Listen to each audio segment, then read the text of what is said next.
Eccoci qua, ciao a tutti e bentornati finalmente su Origini Ancestrali dopo un po' di tempo che sono mancato insomma.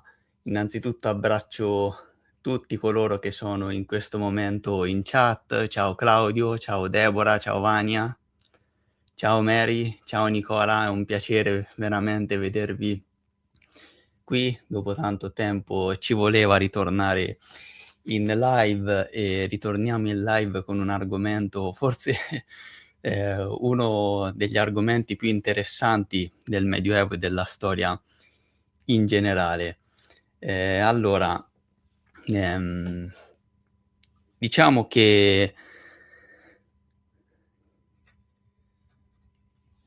questa live vedremo quanto dura. Ecco, sinceramente non mi sono dato una come dire, una durata ben precisa. Ho deciso di, utilizzare un nuovo modus operandi, nel senso che tanto ho visto che con i miei impegni, uscire con un video a settimana è impossibile e non ce la faccio veramente a stare dietro a queste dinamiche dell'algoritmo e di YouTube. Quindi, nel momento in cui vorrò parlare di un argomento, mi preparerò le slide e tutto quanto, poi andremo in live e ogni live magari, ecco, avrà una durata sì, cioè, ci sarà magari quella che durerà 1 ora, quella che durerà, 2 ore, quella che durerà mezz'ora, insomma cercherò di fare, ehm, così, a seconda, ecco, di quanto l'argomento verrà approfondito e trattato. Per quanto riguarda i Catari, questa sera ce ne sarà di materiale. Prima volevo affrontare questo argomento facendo 3 video long form poi da condividere, però ho deciso, ecco, di trattarlo in live perché, c'erano tante cose interessanti da mostrarvi e trattare con voi, in prima serata, mettiamola così per utilizzare un po' di gergo televisivo. Saranno diciamo 3 episodi dove questa sera nel primo, non daremo subito le risposte, ma ci porremo delle domande, ecco, delle domande e cercheremo di capire effettivamente cosa può esserci di concreto o meno dietro, la storia dei Catari. Poi nella seconda puntata inizieremo a dare un po' di risposte, ovviamente sempre nell'ottica di quella che è la mia, ricerca, di quella che è la mia, percezione, e poi magari nel terzo episodio andremo a riepilogare un po' tutto quanto insomma, ecco. Quindi niente, ehm, innanzitutto saluto, chi è arrivato. Ciao Lilia, è veramente un piacere. Bene, io inizierò leggendo un po', l'introduzione e poi daremo brevemente accenno a quella che è la storia generale dei Catari, ecco, e poi andremo con la trattazione di tutte le slide. Mi sono fatto un po' di c'è, diciamo uno script qui da seguire e qualche secondo mi fermerò per, ehm, segnare diciamo il minutaggio, così poi quando, si crea il video, creerò i vari capitoli, così magari per chi lo vorrà guardare in differita sarà molto più semplice poi passare da un argomento all'altro. Quindi ecco, mi fermerò alcuni secondi per questo. I Catari, un nome che evoca mistero, eresie medievali, roghi e una delle pagine più oscure della storia della Chiesa cattolica. Un piccolo movimento religioso che si diffuse nel sud della Francia tra il XII e il XIII secolo e che la Chiesa decise di eliminare con uno strumento mai usato prima contro dei cristiani, una crociata. I Catari non ci avrebbero lasciato quasi nulla di loro, nessuna cattedrale costruita da loro, nessun documento scritto di loro pugno, nessun simbolo che possiamo dire con certezza essere cataro. eppure nei luoghi dove si dice vivessero qualcosa è rimasto.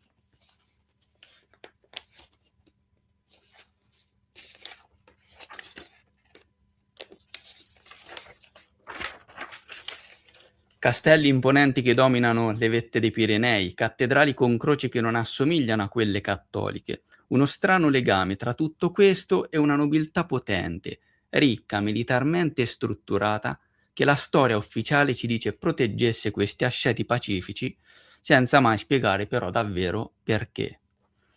Forse dietro la storia dei Catari si nasconde qualcosa di più profondo, una storia che è stata inglobata, sostituita, riscritta, e i segni di quella storia sono ancora lì, nelle pietre, nelle croci e nei castelli.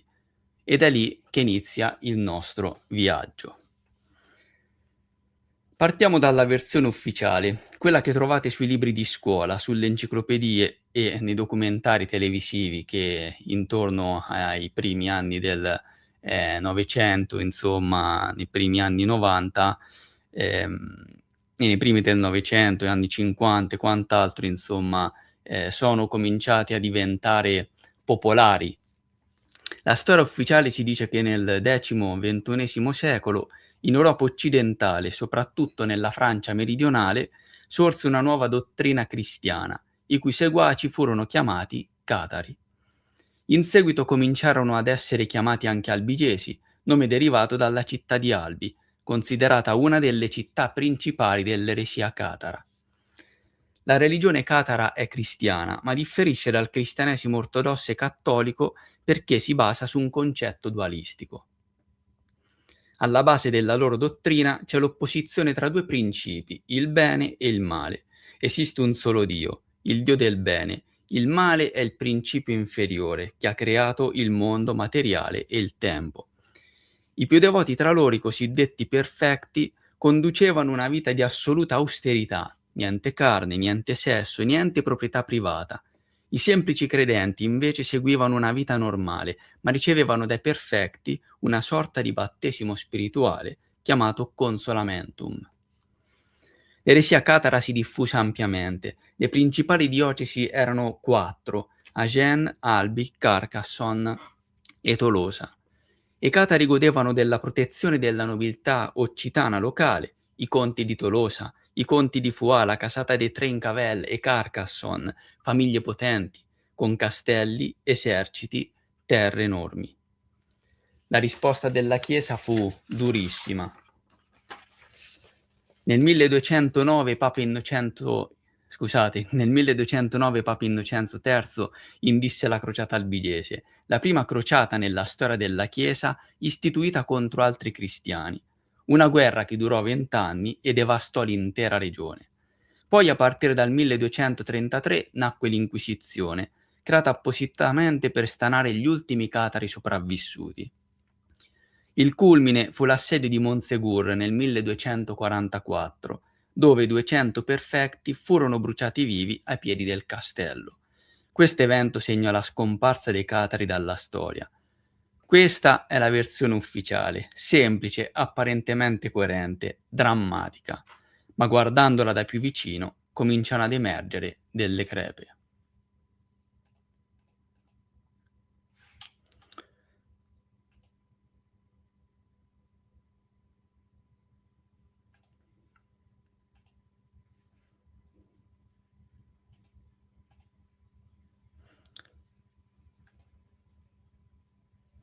Perfetto, allora ditemi se riuscite a vedere bene le slide.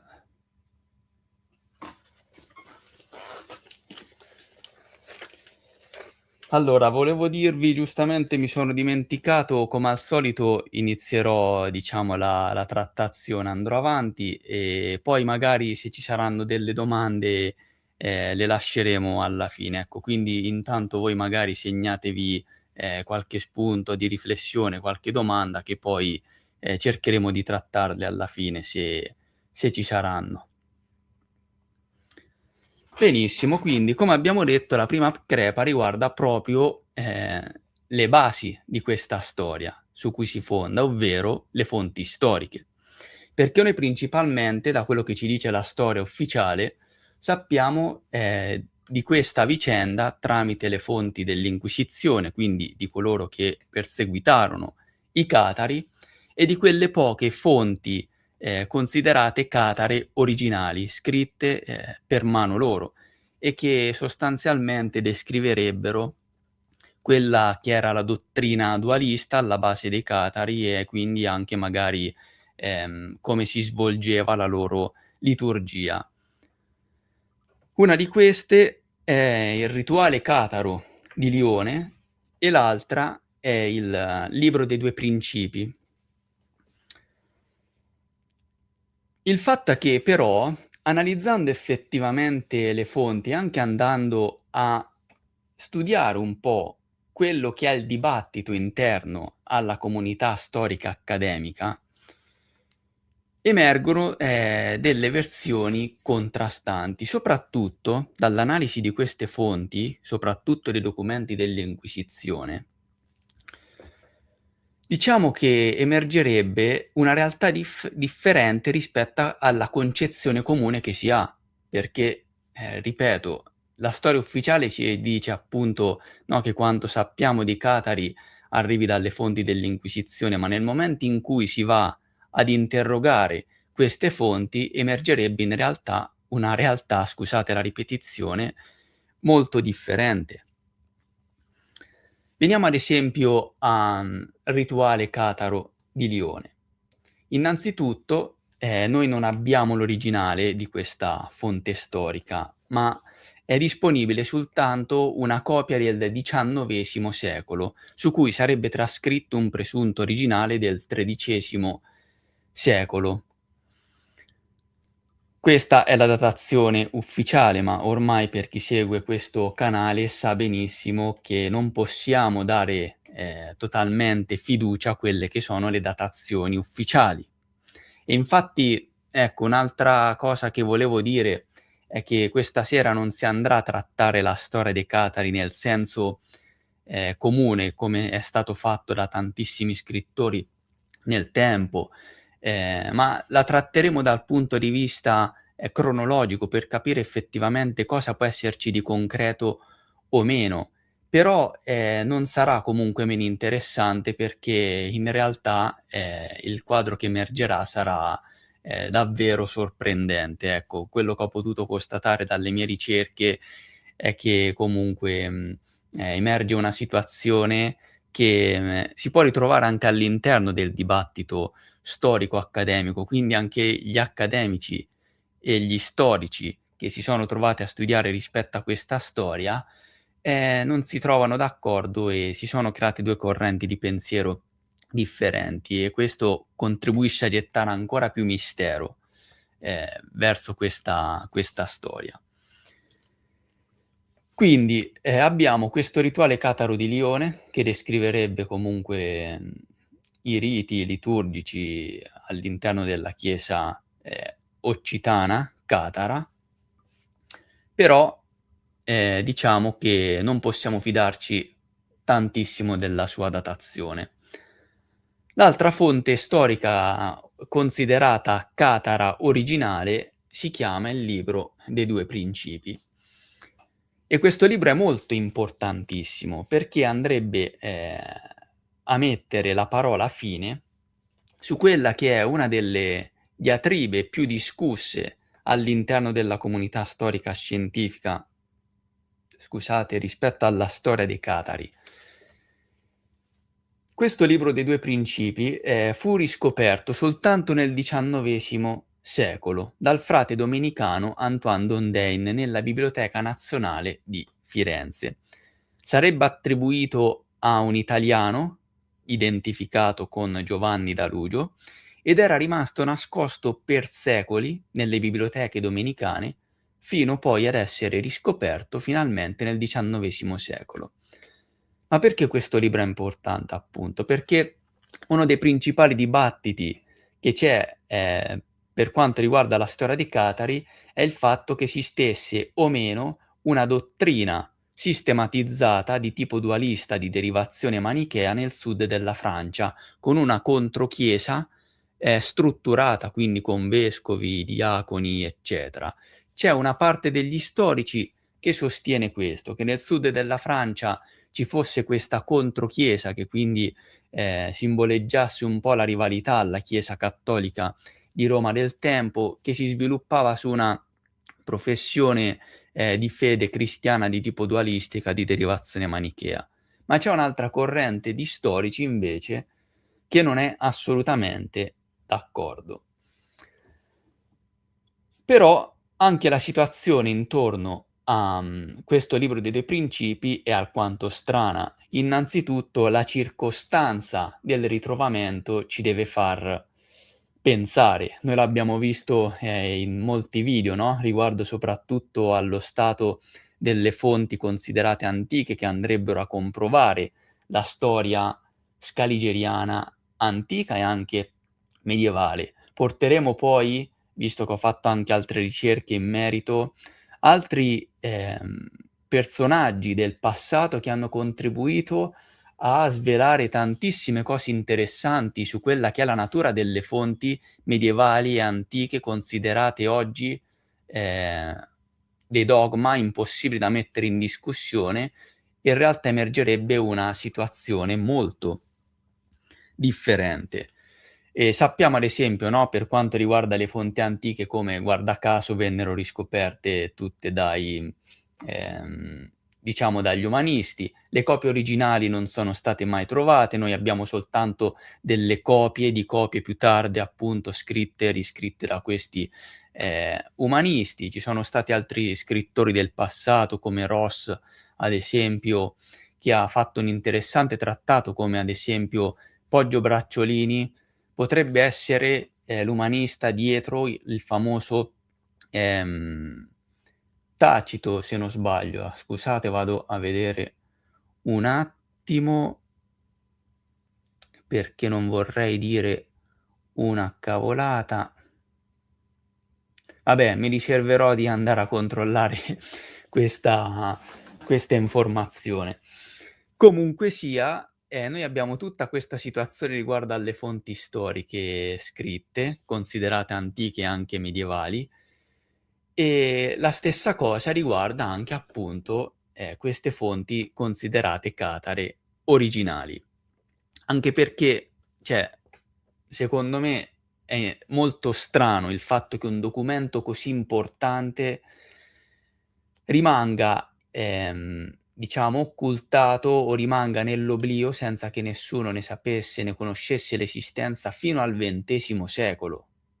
Siamo soltanto nel XX secolo quando questo frate domenicano, quindi fa parte di quello stesso ordine che, diciamo operò per l'Inquisizione andando a stanare gli ultimi sopravvissuti di questa storia, no, ora vi voglio far vedere, velocemente anche questo famoso Antoine Dondain, perdonate la pronuncia, prendetela per come, viene.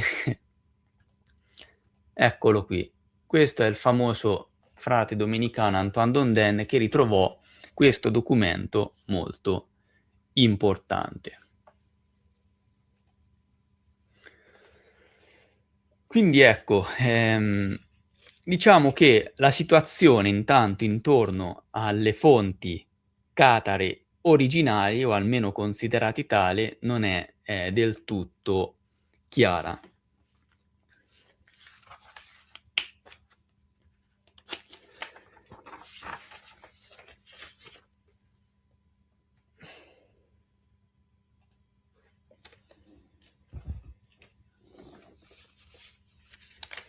E qui arriviamo, a quella che è a quello che è il dibattito aperto per quanto riguarda la storia, dei catari, no, quando si va ad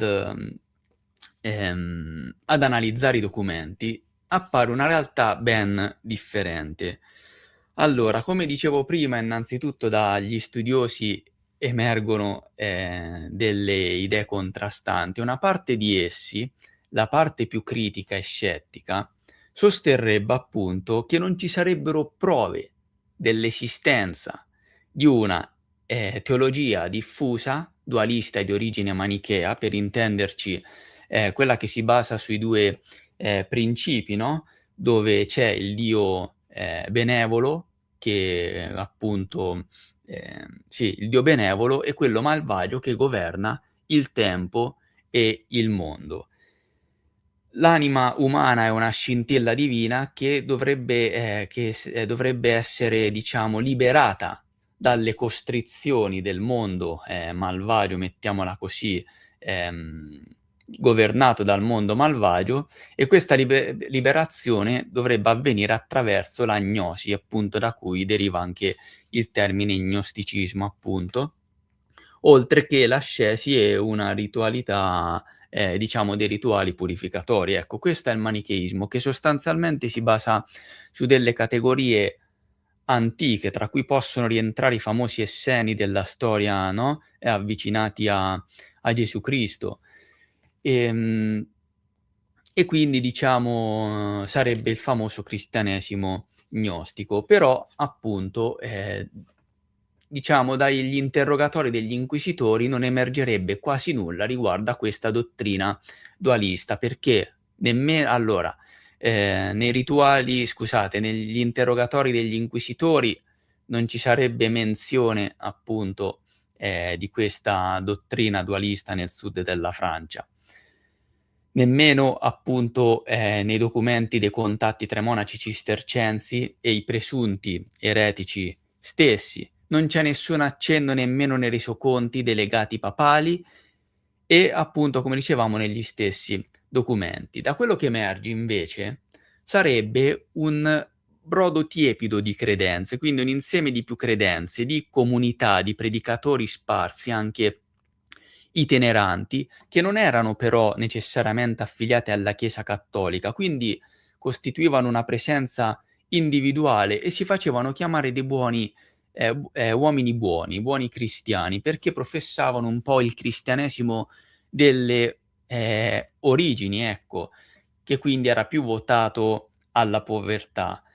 Però appunto nulla che facesse pensare ad una teologia vera e propria, strutturata, per come la storia ufficiale ce l'ha fatta, intendere, no, e questa è comunque una circostanza molto, molto strana appunto.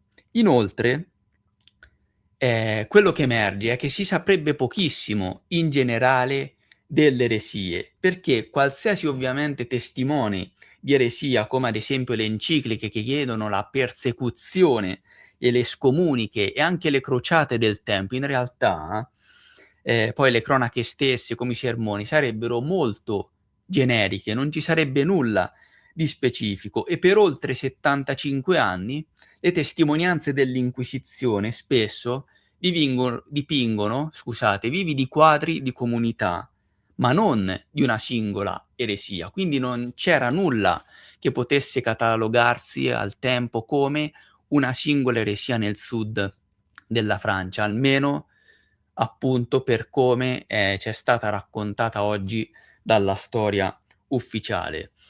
E riguardo a questo, la parte, diciamo, della critica accademica, degli studiosi accademici che hanno portato avanti questo pensiero, rappresentata da scrittori come Biller, Hamilton o Taylor, si è data da fare tantissimo per cercare di dimostrare l'esistenza di questa chiesa strutturata e di questo dualismo sistematico e strutturato nel sud della Francia. Ma fallirono, in modo molto importante, principalmente per 3 ragioni. Innanzitutto per la natura appunto delle fonti inquisitoriali, perché, tutto ciò, che sappiamo su questi buoni cristiani, questi catari, che poi, catari nemmeno loro si definivano loro stessi in questo senso, compaiono soltanto delle testimonianze circa dei buoni uomini appunto, proviene dagli stessi registri dell'Inquisizione, coloro che, perseguitarono appunto i catari, oppure dai trattati anti-ereticali scritti dai teologi, ecclesiastici cattolici che scrivevano questi trattati, questi manuali teorici degli inquisitori su cui si basava appunto, tutto quello che sapevano gli inquisitori. okay? Il problema però è questo, è che questi teologi che, scrivevano, di questi eretici e quindi cercavano di classificare magari tutti quei sistemi di pensiero che andassero contro la dottrina, ortodossa cattolica, venivano sistematicamente e a priori, deliberatamente, questi sistemi di pensiero catalogati, come eretici, oppure come, sotto l'etichetta di manicheismo, semplicemente basandosi su delle categorie magari che arrivavano da questi scritti cosiddetti, antichi, insomma.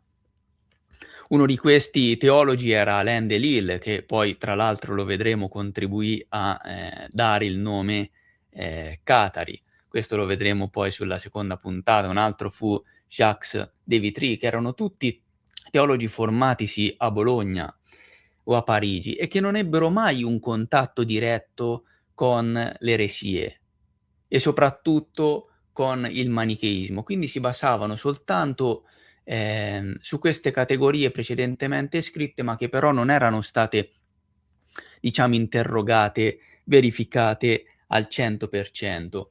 E questo che succede? Ovviamente, contribuì un po' alla creazione, diciamo, di uno stereotipo e pensate a questi, inquisitori, no, diciamo questi, domenicani che magari venivano spediti nei vari luoghi e si trovavano di fronte semplicemente un gruppo di persone, o un singolo individuo che manifestava dei pensieri anticlericali, contro la Chiesa cattolica del tempo, perché magari ne denunciava, i troppi possedimenti, le troppe ricchezze, eccetera, e magari queste comunità, questi gruppi di comunità e questi individui, semplicemente, appunto professavano un cristianesimo molto più povero, sì, erano legati più all'idea "originale", tra virgolette, del cristianesimo, ecco, senza, come dire, sì, senza le proprietà, le ricchezze, queste cose qui.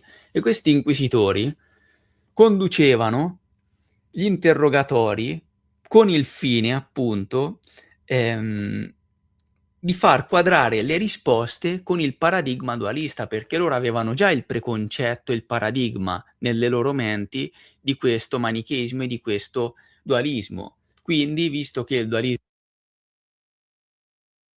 Dio malvagio, Dio appunto del tempo, del mondo e quindi, diciamo della carne, di tutto ciò che è materiale, allora chiunque, diciamo, denunciasse un po', quello che era, la ricchezza della Chiesa, il fatto che avesse tante proprietà e quindi la demonizzasse, doveva rientrare, indistintamente nella categoria del manicheismo. E come vedremo, quest'aspetto, a parte che, lo abbiamo vissuto un po' anche noi in questi ultimi 6 anni, quando è successo quello che è successo, è uno strumento di potere importante, ma non vi voglio anticipare troppo, ehm, lo vedremo insomma più avanti. La seconda ragione per cui Hamilton, Taylor e altri, fallirono miseramente nel dimostrare la presenza di questa controchiesa strutturata su base teologica dualista manichea nel sud della Francia, è a causa anche, dell'altra corrente di pensiero, che è rappresentata appunto dagli storici accademici che hanno studiato le fonti degli inquisitori senza il filtro del dualismo. Ad esempio, Mark Gregory Pegg, nel suo libro The Corruption of Angels, ha sferrato un attacco decisivo a questa visione. Lui ha analizzato tutti gli interrogatori dell'Augaré, perdonate la pronuncia, senza il filtro appunto di questo dualismo teologico, ed emerge un quadro completamente diverso, ovvero le comunità locali, queste comunità di religiosi e anche questi individui, religiosi itineranti, questi buoni uomini appunto, non avevano una teologia dualista sofisticata, quindi il principio del bene e del male assoluti in perenne lotta come nel manicheismo e nell'ognosticismo. Quindi questa cosa appunto era assente, come abbiamo detto prima. Ma quello che emerge in realtà è che quello che Hamilton e altri cercavano di incasellare come una controchiesa di tipo dualista con la sua struttura di vescovi e quant'altro, e anche affiliazioni bogomile, perché, i catari sono stati accostati anche ai bogomili, sempre a questo movimento orientale, basato appunto su una dottrina teologica dualista manichea.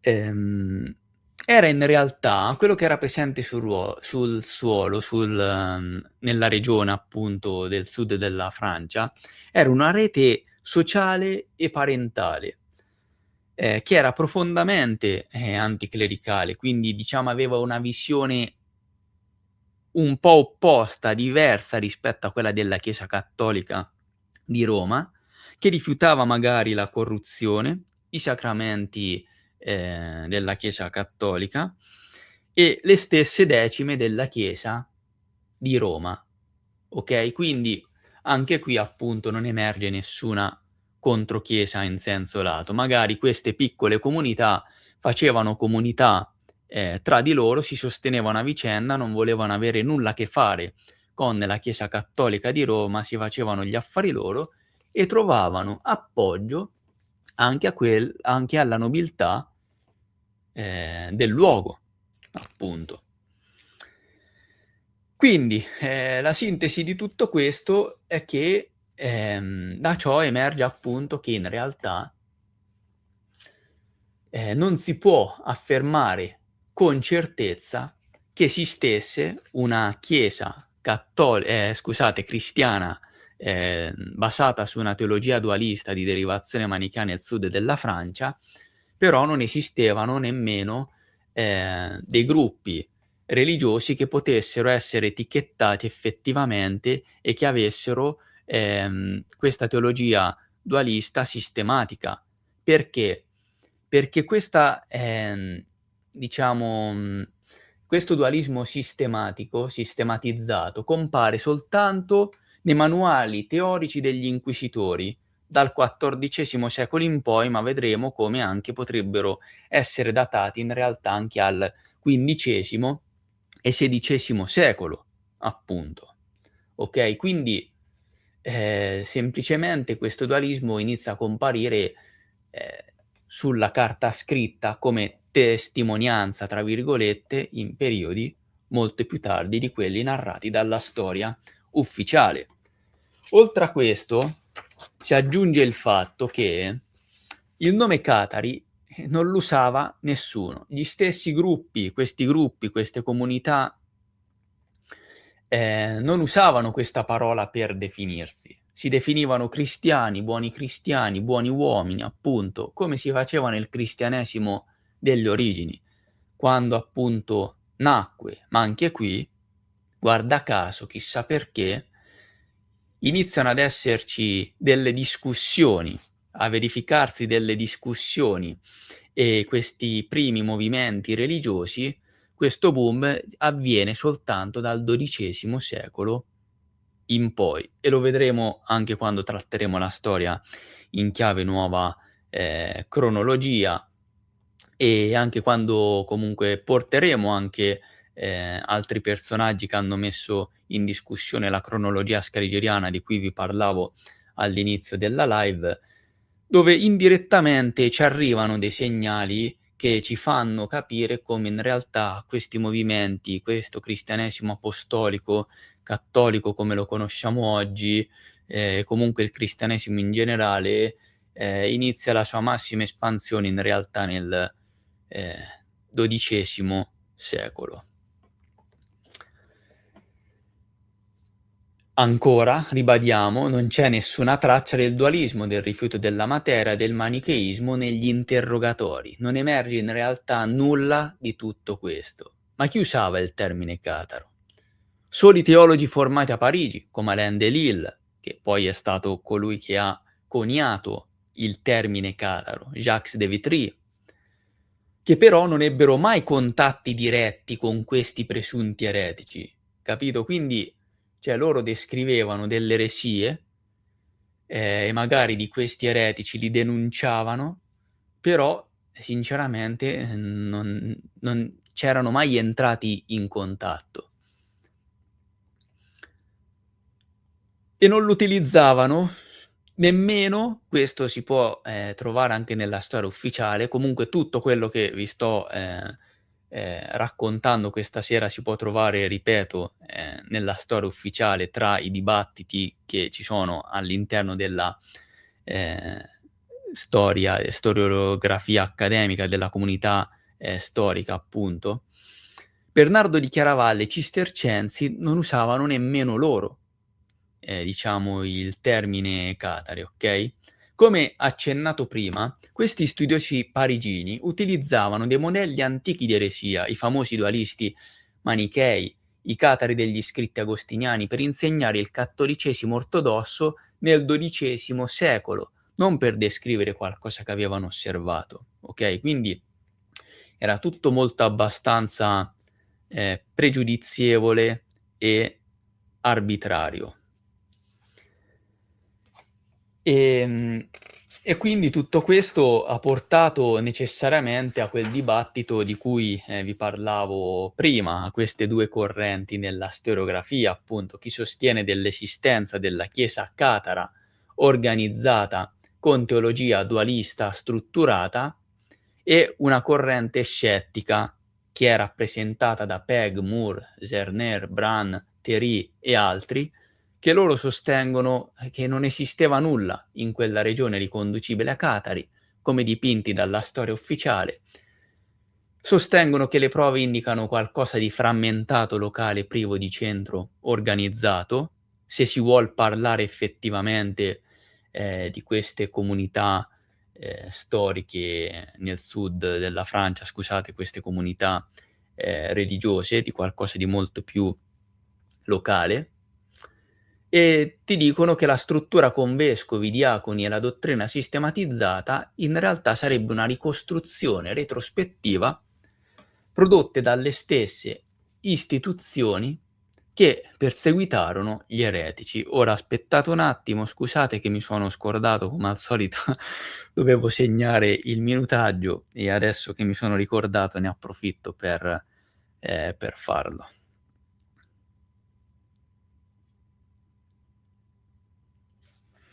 Benissimo. E questa carrellata, dello stato, mettiamola così, di salute delle fonti storiche su cui si basa tutta la storia dei catari, anche ufficiale, lo dobbiamo continuare menzionando un altro documento che è ritenuto essere importante al fine di comprovare l'esistenza di una controchiesa di, stampo dualista nel sud della Francia. Stiamo parlando del documento di Nicinta, ovvero la carta del Concilio di San Felice, datato al 1176.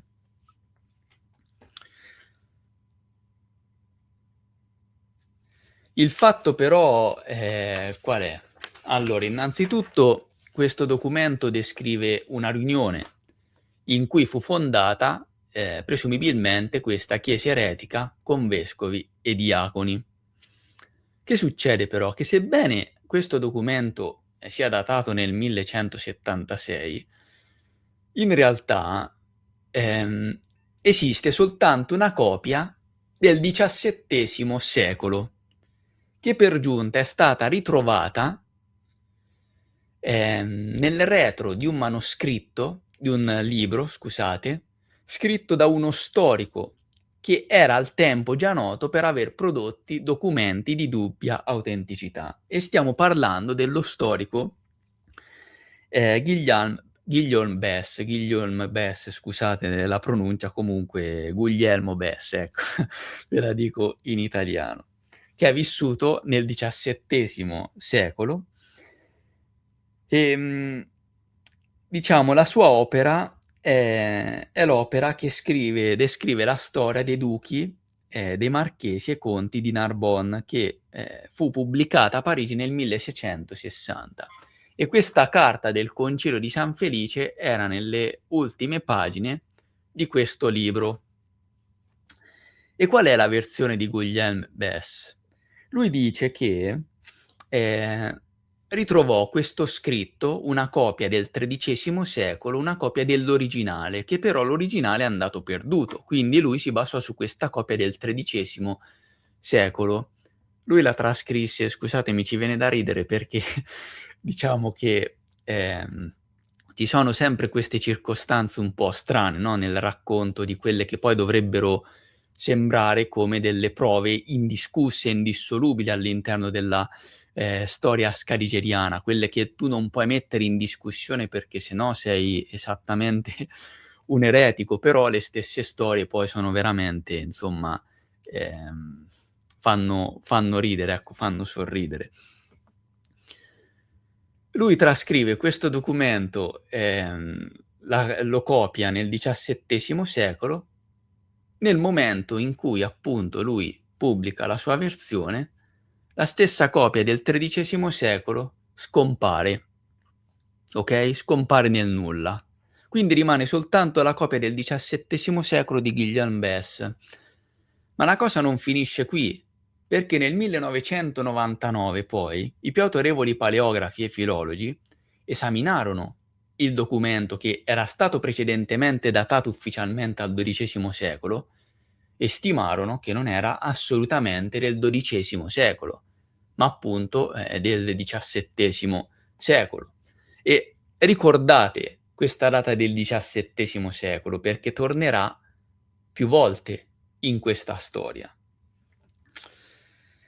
Quindi, cioè, come possiamo noi prendere per vero e indiscussa, per vera e indiscussa la storia dei Catari se le basi su cui poggia sono esse stesse, diciamo, ambigue. C'è chiaramente qualcosa che non va.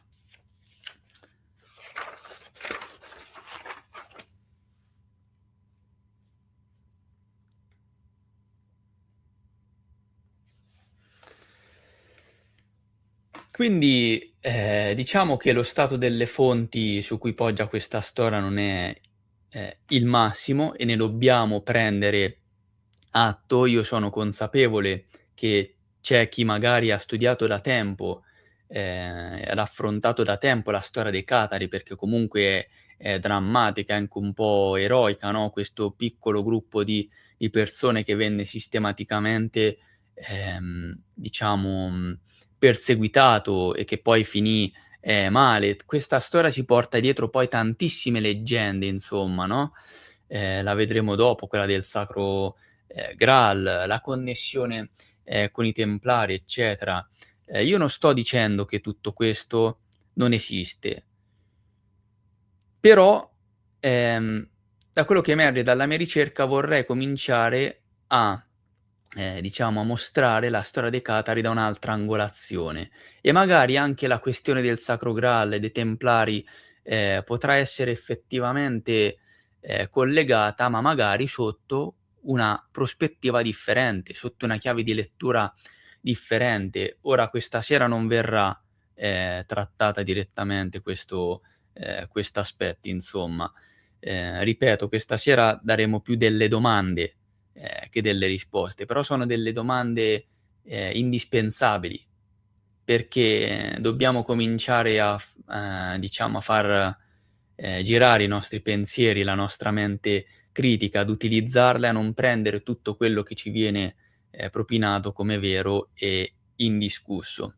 Soprattutto, dato che le basi su cui poggia la storia scaligeriana sono molto, fragili, contrariamente a quello che vogliono far percepire, archeologi e storici convenzionali. E qui arriviamo ad un altro aspetto molto interessante della questione, ovvero, l'apertura dell'Oriente, del sud all'Oriente scusate, del sud della Francia, Mark Gregory Pegg, nel suo libro A Most Holy War, emerge questa situazione interessante, ovvero che il sud della Francia era culturalmente diversa dal resto, del nord della Francia, appunto, e questo avrebbe potuto contribuire, no, magari ad entrare in contatto con questi gruppi religiosi effettivamente provenienti, ehm, dall'Oriente, appunto, che però non necessariamente, sarebbero stati di dottrina, e avrebbero seguito, diciamo, una dottrina dualista di origine manichea. Però questa cosa è questo è un aspetto che mette tutti d'accordo, sia la parte scettica che quella che è molto più in linea con la versione ufficiale, che appoggia più la veridicità e lo fa criticamente, delle fonti, perché poi anche lo stesso Biller, come potete vedere qui, continua a difendere l'autenticità di questo documento di San Felice, ma però non si confronta effettivamente con quelli che sono stati i risultati, che, sono emersi dall'analisi dei paleografi e filologi, che quando vogliono riescono comunque sia, ad ottenere delle datazioni molto interessanti che mettono poi in crisi la storia ufficiale, no? Ehm, che dice Mark Gregory Pegg? Dice che queste differenze culturali e religiose del Sud furono usate come, guerra culturale. Il nord della Francia, che era alleato con la Chiesa cattolica di Roma, usò questa differenza culturale del Sud come pretesto per un'espansione territoriale e politica. Quindi quella che fu presentata come una guerra con, motivi alla base religiosi, in realtà era una guerra politica, di conquista, con una giustificazione, religiosa, appunto, okay? E questa apertura del sud della Francia con l'Oriente non è un dettaglio marginale, ma è una chiave di lettura fondamentale, perché come vedremo, questa connessione con l'Oriente, ehm, è diciamo ridondante nel sud della Francia, sebbene poi nel tempo magari ci siano stati degli interventi volti ad attenuare questa forte presenza della simbologia nel sud orientale nel sud della Francia, sia a livello architettonico con azioni dirette, magari di ristrutturazione e quant'altro, ma anche a livello appunto di fonti storiche, per magari rimandare ai posteri una percezione storica ben differente da quella che era in precedente. E poi diciamocela tutta, davvero, scusate, dobbiamo credere che, solamente il 2,5% di queste comunità della popolazione locale spaventò talmente tanto la Chiesa, a tal punto da costringerla a creare prima la crociata e poi, l'Inquisizione. Stiamo parlando del 2% e il 5% dei fedeli. Cioè, e questa azione, appunto, generò poi una guerra di 20 anni devastante. Ha reso necessaria la creazione dell'Inquisizione e provocò anche comunque la distruzione di molte strutture e anche delle, città presenti nella lingua d'oca, nell'area dove avvennero questi fatti. Cioè, io non ci credo, ve lo dico personalmente, che, una manciata di asceti pacifici che predicavano la povertà costituiva una minaccia così esistenziale per la Chiesa che al tempo, almeno da quello che noi sappiamo, era la più potente, d'Europa, no, ma se invece queste azioni vennero intraprese non verso questi asceti, ma verso qualcun altro che o qualcos'altro che magari effettivamente poteva essere, un po' più potente? E questa è una domanda che a questo punto, è obbligatorio porsi, considerato tutto quello quanto abbiamo detto rispetto alle fonti storiche su cui si basa questa storia, okay, su cui appunto non c'è nulla di certo ed emergerebbe una realtà totalmente differente rispetto anche quella a chi è la concezione generale e romanzata data al popolo, in generale. E adesso è necessario introdurre anche questo aspetto, ovvero la chiave di lettura che ci dà la nuova cronologia, perché a mio avviso non possiamo analizzare la storia, tenendo conto, diciamo degli stessi mezzi che mette a disposizione la storia convenzionale, se questa storia convenzionale si basa su delle basi, alquanto discutibili, come è stato, mostrato ormai da tanti scrittori che poi e da tanti studiosi che sono stati fatti cadere nell'oblio durante gli anni. Il più recente poi è lo stesso Morozov da cui nacque da cui, poi, presero e continuarono il lavoro Fomenko e Nosovsky portandolo poi ad un salto successivo e addirittura ancora molto più estremo rispetto a quanto fece Morozov. Di cosa stiamo parlando? Chi, conosce il mio canale ormai e il lavoro che cerco di divulgare da tempo lo sa benissimo, no, la nuova cronologia che ha sconvolto la storia ufficiale, la storia, scaligeriana. E dobbiamo trattare della nuova cronologia perché la storia dei Catari fa parte della storia scaligeriana e quindi sostanzialmente questa storia e le fonti su cui poggia ereditano inevitabilmente tutte le problematiche che si portano dietro le fonti storiche, ufficiali della storia scaligeriana, su cui si basa la storia scaligeriana, e tutte le problematiche, poi legate anche ai moderni metodi di datazione che, se non calibrati perfettamente, anche nel caso, no, dei paleografi, ehm, di coloro che, diciamo, datano i documenti scritti, se non si tengono conto di alcune variabili si può, facilmente incappare, ehm, diciamo in delle datazioni fasulle, semplicemente perché questi metodi e queste fonti sono necessariamente e strettamente legate alla storia scaligeriana, alla cronologia scaligeriana. Se questa si rivela sbagliata, poi anche tutto il resto decade, ne viene inficiato.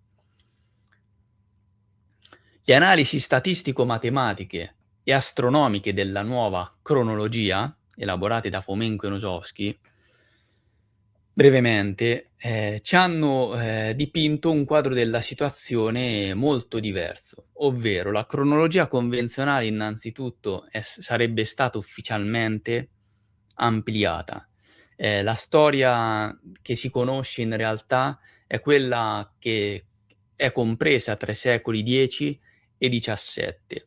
Quindi noi non sapremmo nulla di cos'è accaduto prima del X secolo. Stiamo parlando della storia documentata, quella che noi abbiamo sempre studiato a scuola, che ci è stata insegnata fin da piccoli e che sostanzialmente non fa altro che in parte sì, spiegare come avvennero le vicende, dell'evoluzione, umana, ma ancor più, spiega appunto come questo sistema si è venuto a costituire, perché la storia documentata è sempre un insieme di regni, di imperi, che, si sono succeduti nel corso del tempo e l'uomo in questa storia è rimasto sempre con un ruolo marginale, no, quindi teniamo bene a mente questa distinzione. Stiamo parlando della storia documentata, mettiamola così, accademica, quella che, noi abbiamo studiato fino ad ora. Poi è chiaro, anche secondo il mio pensiero, che la vera storia dell'uomo è un'altra e che si protragga molto indietro nel tempo rispetto al X secolo. Però ad ora, noi ci soffermiamo su quella che è la storia documentata. Tutta la storia documentata che parte da 4000, 5000 anni fa, appunto, dagli egizi, eccetera, ehm, fino al X secolo, sarebbe soltanto un insieme di riflessi fantasma di eventi e personaggi avvenuti e vissuti in periodi molto più tardi, okay? Del X-XI secolo noi avremmo soltanto pochissime informazioni, e lo stesso per quanto riguarda gli eventi che hanno interessato i secoli X e XIII. Badate bene, questa cosa. Nella storia scaligeriana abbiamo che, diciamo, il periodo di tempo che va dal XII al XIII secolo seguirebbe effettivamente quelli che sono gli eventi, ehm, accaduti nel tempo, però sarebbero rimaste pochissime informazioni. Queste informazioni del XII-XIII secolo sarebbero state, ehm, unite a delle informazioni provenienti da secoli molto più tardi. Stiamo parlando dai secoli XIV e XVII. Quindi, la storia che va dal XII al XIII secolo è un collage tra gli eventi reali di quei secoli e gli eventi, reali successivi dei secoli successivi, appunto, che però sono stati retrodatati e incollati insieme a quegli eventi reali. E la cronologia risulterebbe corretta, almeno nell'ordine di accadimento dei tempi, soltanto dal XVII secolo in poi. In più, la natività astronomica di Cristo è stata ridatata tramite l'analisi di zodiaci, come ad esempio lo zodiaco di Osiride, quindi Osiride era la versione antica ed egiziana di Cristo che conterrebbe la data di morte, databile al 20 marzo 1185. Questa data corrisponderebbe perfettamente a quello che è l'anno di morte del famoso imperatore romaico Andronico I Comneno, colui che condividerebbe le diciamo, ehm, la stessa vita, molti parallelismi con la figura storica di, Cristo. E la sua nascita accadrebbe proprio nel 1152 o 152 togliendo l'aggiunta dei 1000 anni, in accordo con quell'evento astronomico che fu segnato nelle cronache e che è stato ridatato anch'esso tramite nuovi metodi di datazione astronomica. È stato visto appunto che questo evento astronomico che noi conosciamo come stella di Betlemme e quant'altro, avvenne nel 1152 d.C., per intenderci. E quindi da ciò ne deriva il fatto che noi dobbiamo riconsiderare le datazioni di tutti quei documenti che si baserebbero sulla datazione della natività di Cristo, che farebbero partire la loro cronologia dalla natività di Cristo, perché se la natività viene ridatata al 1152, va da sé che tutti gli eventi medievali successivi slittano nel E questo che significa? Perché non è a caso si ricollega anche alla storia dei Catari. Significherebbe che un evento che è stato collocato nel XIII secolo potrebbe appartenere, per le ragioni accennate in precedenza, al XIV, al XV, addirittura al XVII secolo. Okay? E questa è una cosa che, si vede costantemente, lo abbiamo visto nei video, no, dove abbiamo trattato alcune vicende storiche in chiave nuova cronologia, come in realtà molte di queste, avvennero, diciamo, in tempi molto più recenti di quanto si pensi. E come dicevo, la storia dei Catari eredita tutti questi problemi. Anche per la storia dei Catari dobbiamo, mantenere una mente molto aperta e contemplare il fatto che in realtà quegli eventi che ci dicono fossero accaduti, ehm, nel XII secolo, XIII secolo, magari potrebbero essere accaduti in realtà in tempi molto più recenti.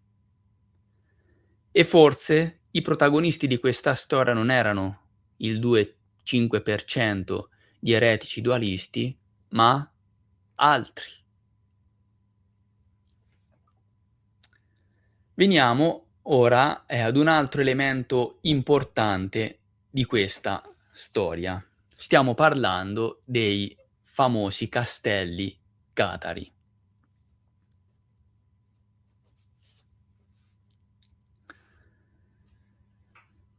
Noi vediamo nel sud della Francia queste fortezze impressionanti, spettacolari, sono veramente massicce, hanno, diciamo un aspetto architettonico, formidabile, si fondono con le rocce, sottostanti, no, e vengono chiamati castelli catari perché, ehm, questi castelli sorgono nei luoghi poi, che sono protagonisti della famosa crociata. Ehm, e dove poi vennero, stanati gli ultimi catari e uccisi. Però ecco, la storia ufficiale, o parte di essa, ci dice che questo nome sarebbe in realtà soltanto una trovata pubblicitaria. Quindi il nome Castelli Catari sarebbe soltanto, un'etichetta pubblicitaria di marketing data per, come dire, attirare i vari turisti, perché i luoghi dei Catari sono visitati, da tantissime persone ogni anno, no, e questa etichetta sarebbe nata soltanto nel XIX secolo per mano degli scrittori romantici che scusate,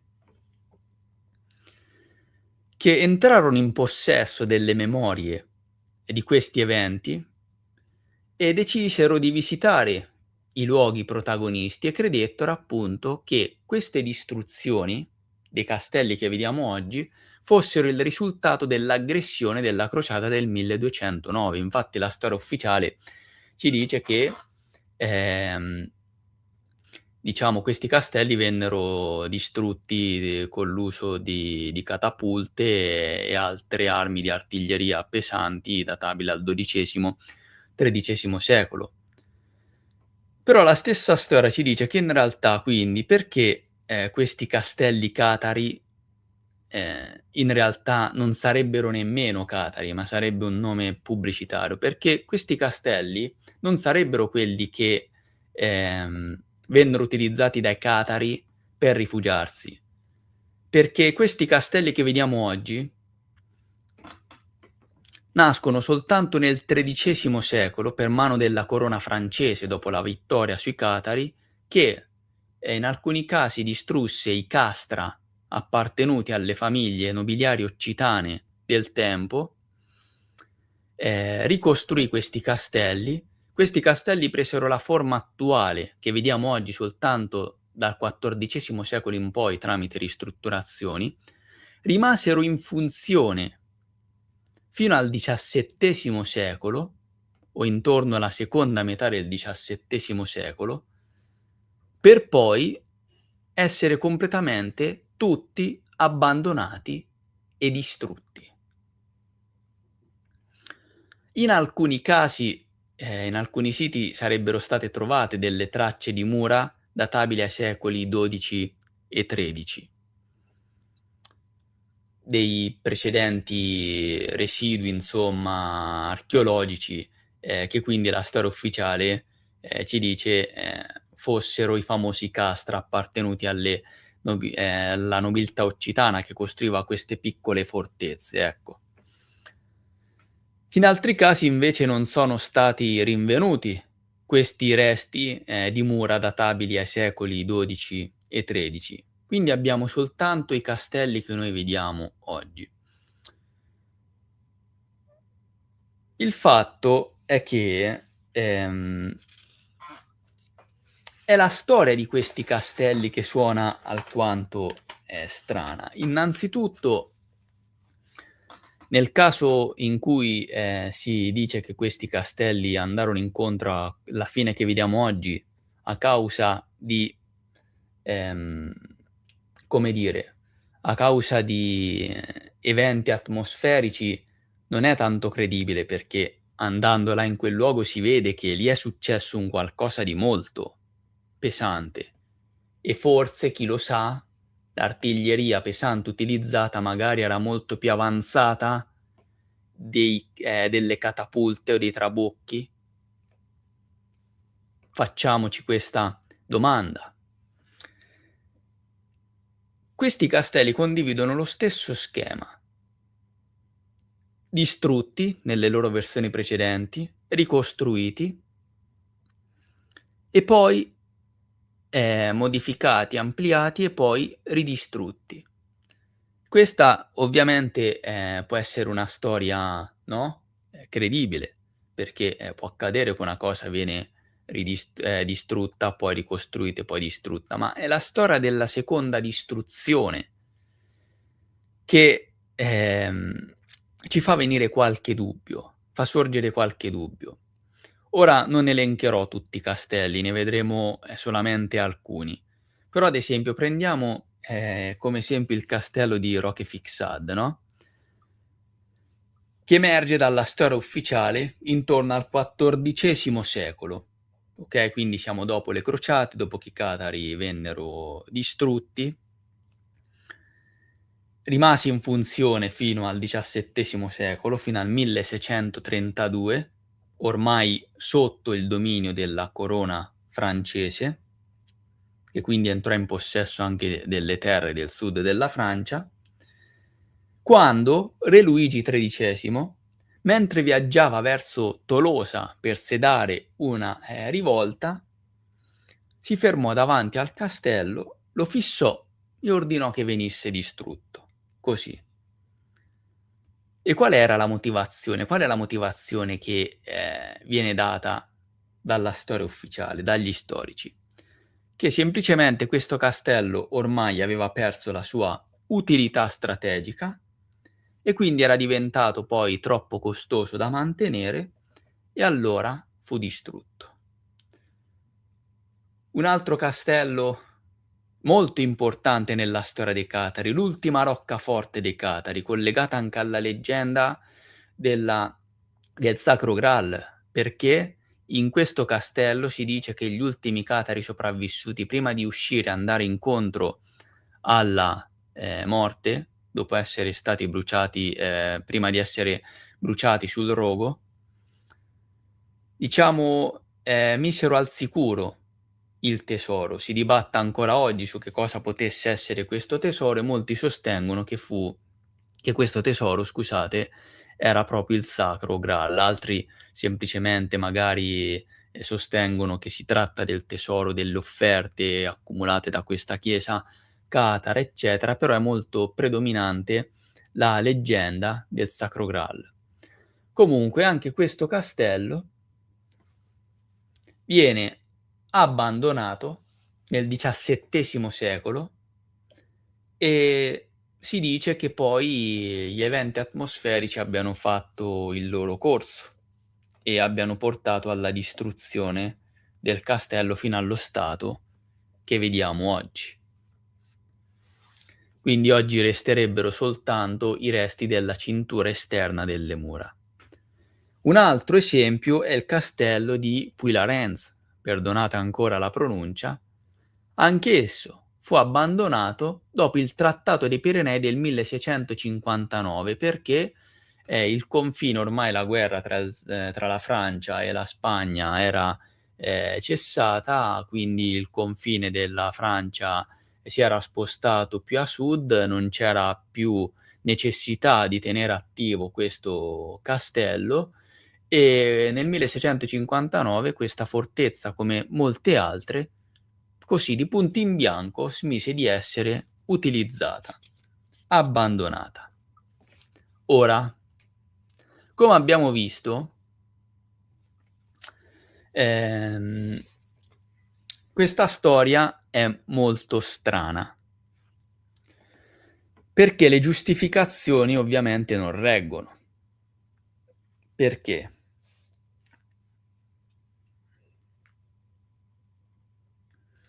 Nello stesso periodo in cui questi castelli, venivano demoliti, la Francia, diciamo spendeva cifre astronomiche per costruire le fortezze alla Vauban, che sarebbero le famose cittadelle a stella, che oggi anche qui a livello di narrazione ufficiale, ci dicono fossero delle fortezze, no, diciamo la versione avanzata dei castelli, ma come sappiamo ormai nell'informazione alternativa, nella ricerca alternativa, meglio dire così, molti ricercatori hanno messo in dubbio quelle che sarebbero le caratteristiche difensive di queste cittadelle a stella, no, di queste città a stella, okay?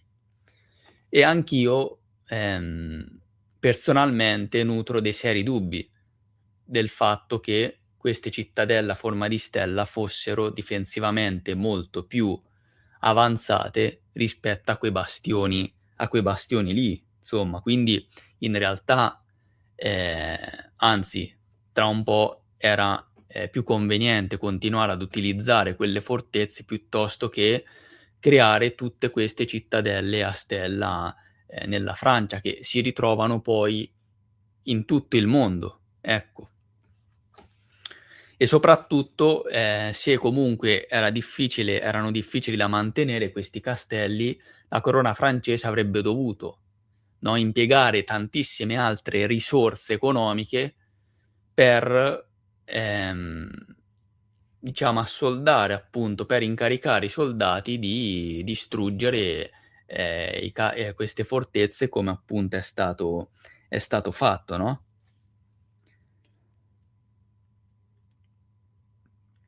E poi ecco il fatto che ormai era obsoleto strategicamente, però, ripeto, siamo comunque nel XVII secolo dove l'artiglieria ormai aveva raggiunto dei livelli importanti e queste fortezze, diciamo ancora la potevano svolgere il loro, ruolo, no, quindi anche questa situazione non regge. Magari ecco, se il nemico era interno, tu avevi sconfitto il nemico interno, quindi non avevi più bisogno di difenderti, mettiamola così, allora te ne potevi anche, sbarazzare, ma, con dei nemici esterni, potevano tornare sempre utili appunto. Quindi, eh, ovviamente, dismettere una decina di fortezze d'alta quota, proprio quando l'artiglieria era diventata più pericolosa, ha senso solo se il nemico di cui ci si doveva difendere non era più esterno, ma era appena stato sconfitto dall'interno, quindi non c'erano più, problemi.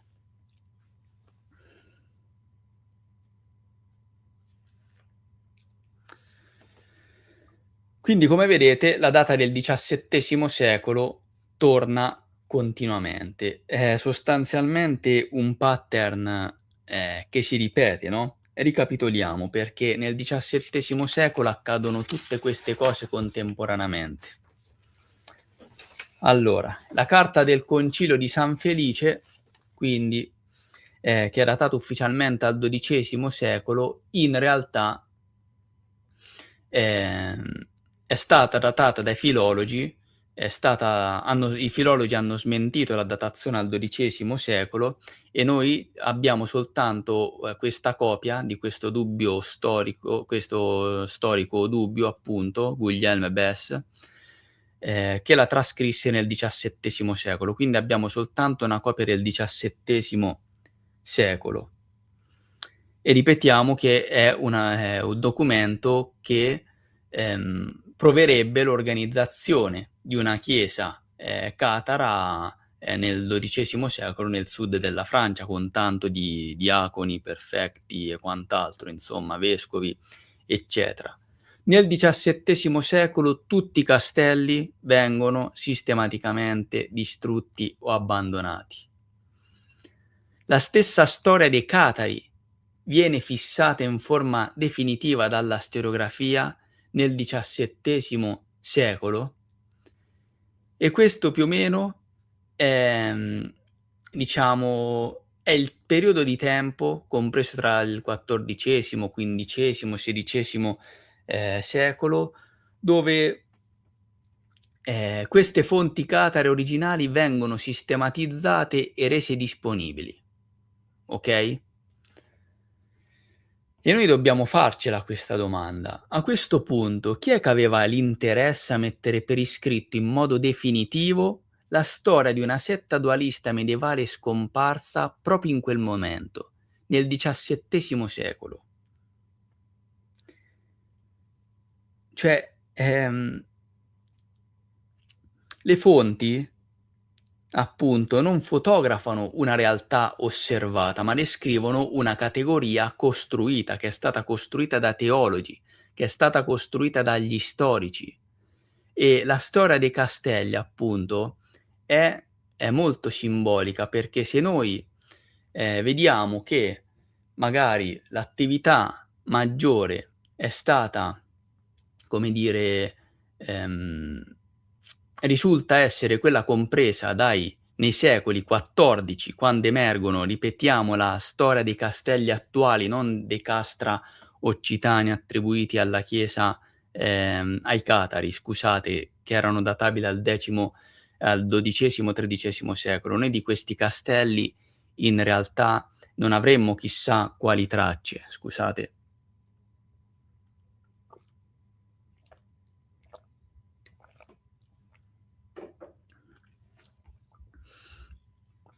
Abbiamo solo questo arco, temporale che va dal XIV al XVII secolo, quando questi castelli vanno incontro alla stessa fine. Ricordiamolo che la storia dei catari è stata scritta dai loro carnefici, e i carnefici di solito non riscrivono la storia per tramandare la verità, ma semplicemente per giustificare quello che hanno fatto. Un altro elemento, oltre ai castelli, molto interessante è quello rappresentato dalle cattedrali. Noi abbiamo queste cattedrali bellissime, no, in tutta la Francia, queste cattedrali gotiche in tutta la Francia, ce l'abbiamo anche nel sud della Francia, proprio nei luoghi, scusate, dove avvennero gli eventi, appunto, dei catari.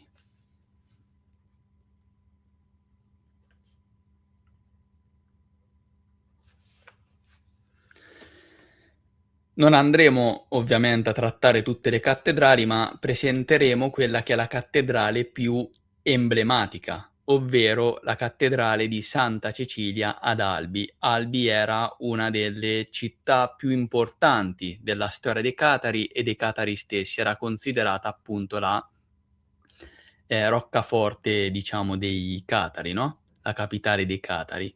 E infatti poi da questa città presero anche il loro secondo nome, Albigesi, e da qui anche la crociata albigese del 1209.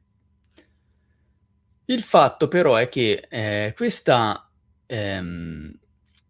chiesa, la storia ufficiale ci dice che fu costruita come simbolo di vittoria contro l'eresia catara.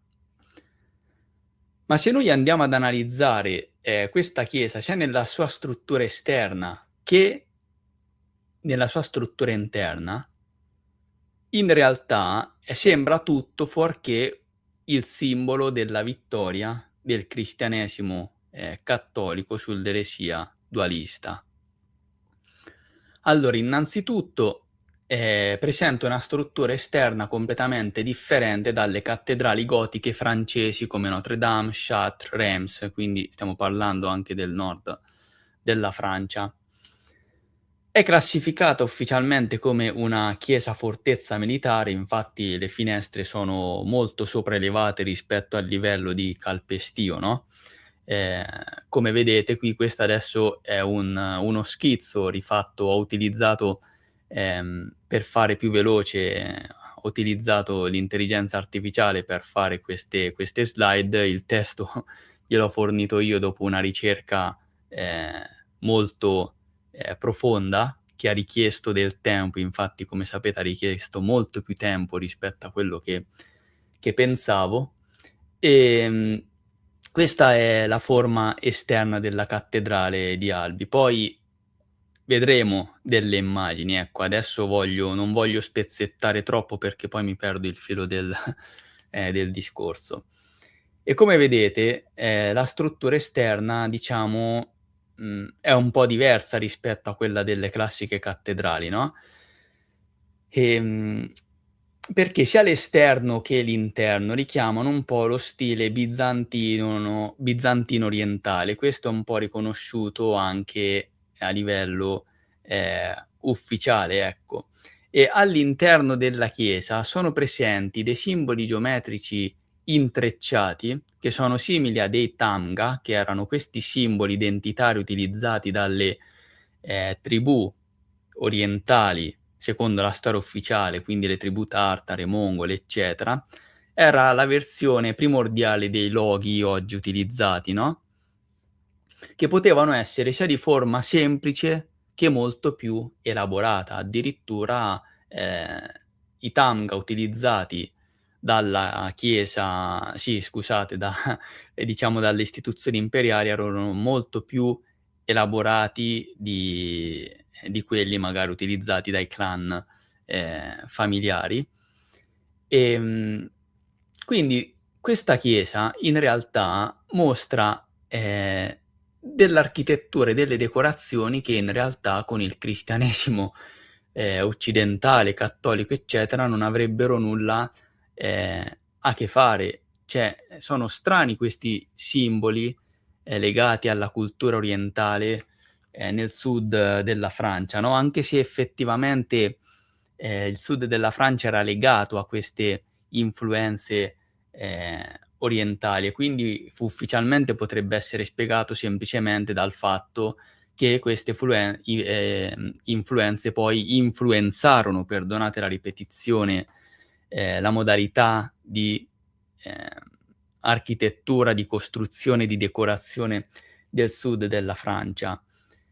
Però, in realtà, ci sono altri elementi che potrebbero, farci pensare che non si trattasse soltanto di influenze, ma delle simbologie proprie utilizzate da qualcuno che, era lungi dall'essere un eretico, ehm, povero, arrivato nel sud della Francia, ma magari, questo può essere simbolo e sintomo di un qualcosa di molto più grande che poteva esistere nel sud della Francia e che a quel punto poteva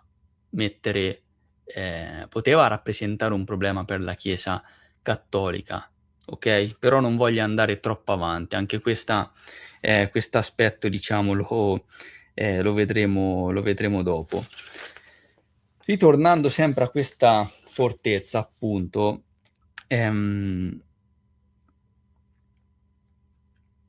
quindi c'è da dire che forse questa fortezza non fu costruita come simbolo della vittoria su qualcosa, ma fu costruita magari da chi abitava già quel territorio, con lo stile che conosceva e simboli della sua tradizione, no, solo nel XVI e XVII secolo venne trasformata in una chiesa cattolica per come la conosciamo, perché poi la struttura esterna effettivamente venne aggiunta nella struttura esterna vennero aggiunte, degli elementi architettonici, gotici, ecco, più propri ad esempio del nord della Francia e anche all'interno della chiesa venne aggiunto un coupé, ehm, e con lo stile architettonico, del traforo fiammeggiante, questo stile utilizzato, nel gotico, no, e questo è interessante perché se non ci fosse questo coupé all'interno, noi vedremo che in realtà si tratterebbe di una navata immensa,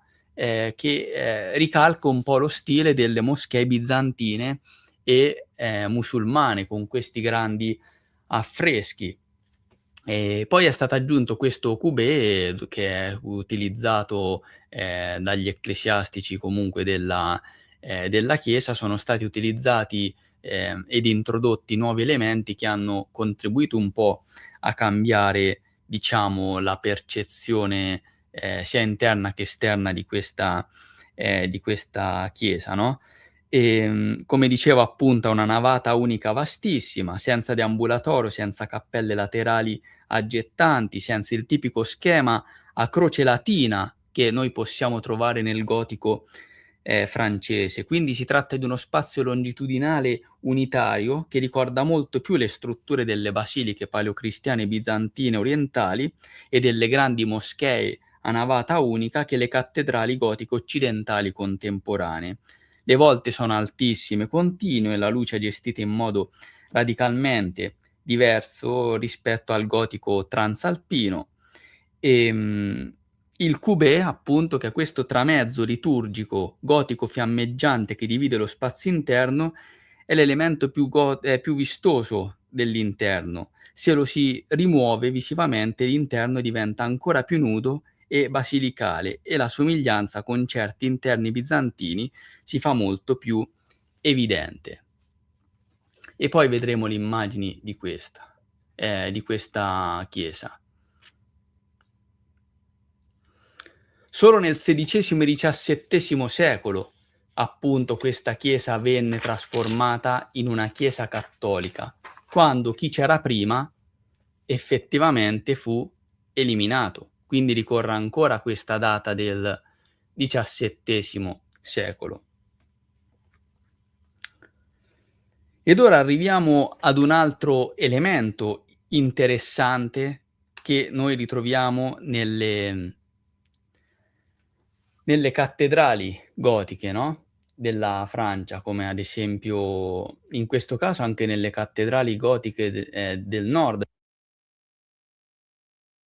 Noi ritroviamo queste croci, iscritte in un cerchio, che tradizionalmente sono le croci di consacrazione, che però appunto ricalcano una forma, della croce ortodossa, quella comunque iscritta in un cerchio, che per intenderci noi ricaviamo, togliendo il volto di Cristo dall'aureola, perché ad esempio nelle immagini nell'iconografia ortodossa noi abbiamo questa croce iscritta in un cerchio. Se noi appunto rimuoviamo il volto di Cristo, otteniamo questa croce iscritta in un cerchio e questa croce iscritta in un cerchio è la stessa che hanno i conti di Tolosa, quindi la nobiltà occitana, ehm, una delle famiglie nobiliari che, la storia ufficiale ci dice proteggesse questi asceti nel sud della Francia.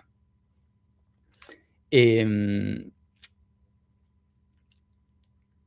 Perché appunto a Notre Dame non è eretica, ma nel sud della Francia sì? Perché poi vi farò vedere come queste croci catare, appunto, che sono considerate catare, poi noi la ritroviamo in una forma differente anche nella famosa croce occitana, quella uncinata con dei pallini, ecco, se noi uniamo, tutti i pallini, otterremmo semplicemente la famosa croce, catara. Ma se noi togliamo il filtro del catarismo, il filtro del dualismo, il filtro, diciamo ehm, dell'eresia, noi vediamo semplicemente che quello che abbiamo nel sud della Francia, almeno in questi casi, sono delle croci catare che sarebbero in realtà croci ortodosse ed una chiesa come quella, di Albi che ha delle caratteristiche molto più orientali, okay?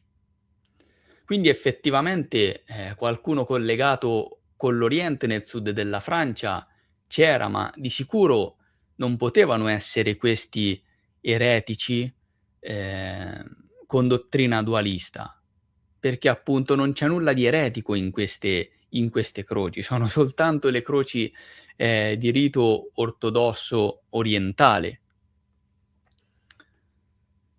Però evidentemente, qualcuno ha sentito il bisogno successivamente di magari, togliere, come posso dire, ehm, di spostare, ecco, l'attenzione, mettiamola così, di spostare l'attenzione su, queste piccole comunità religiose nel sud della Francia.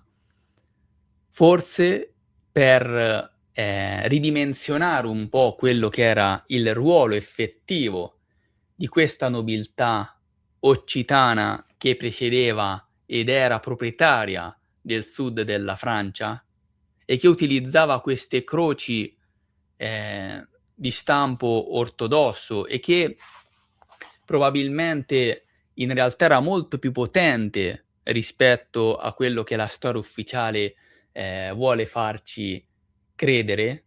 Stiamo parlando di conti di Tolosa, i conti di Foix, la famiglia dei Trincavelli, Carcassonne. Queste famiglie, secondo la storia ufficiale, proteggevano i catari militarmente, non discretamente. In molti casi rischiarono tutto, territori, titoli, la vita stessa, e usavano appunto simboli cristiani di rito orientale, non di tipo cattolico romano. E è possibile che forse la protezione accordata fu uno dei pretesti principali per la crociata albigese che portò alla sottomissione del sud della Francia alla corona francese e alla distruzione delle loro fortezze? Ovvero, in questo caso, noi dobbiamo porci delle domande. Queste famiglie occitane stavano davvero proteggendo degli asceti? Perché delle famiglie che proteggono qualcuno a quel livello di rischio, con guerre, confische, morte addirittura, non stanno proteggendo un'eresia, ma stanno proteggendo se stesse. E quindi ancora qui la domanda: e se questa nobiltà occitana fosse ancora più potente e importante di come viene dipinta?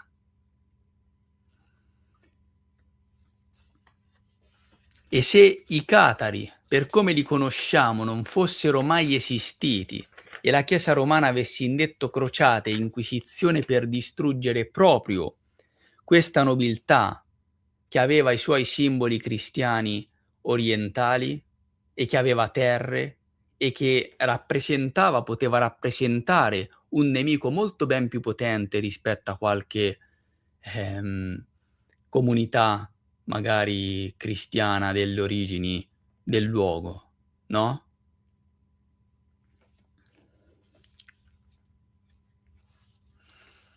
E da qui arriva appunto l'ipotesi che mi sono formulato. Che cosa si nasconde davvero la storia dei catari? Se noi facciamo fede a quanto detto, precedentemente,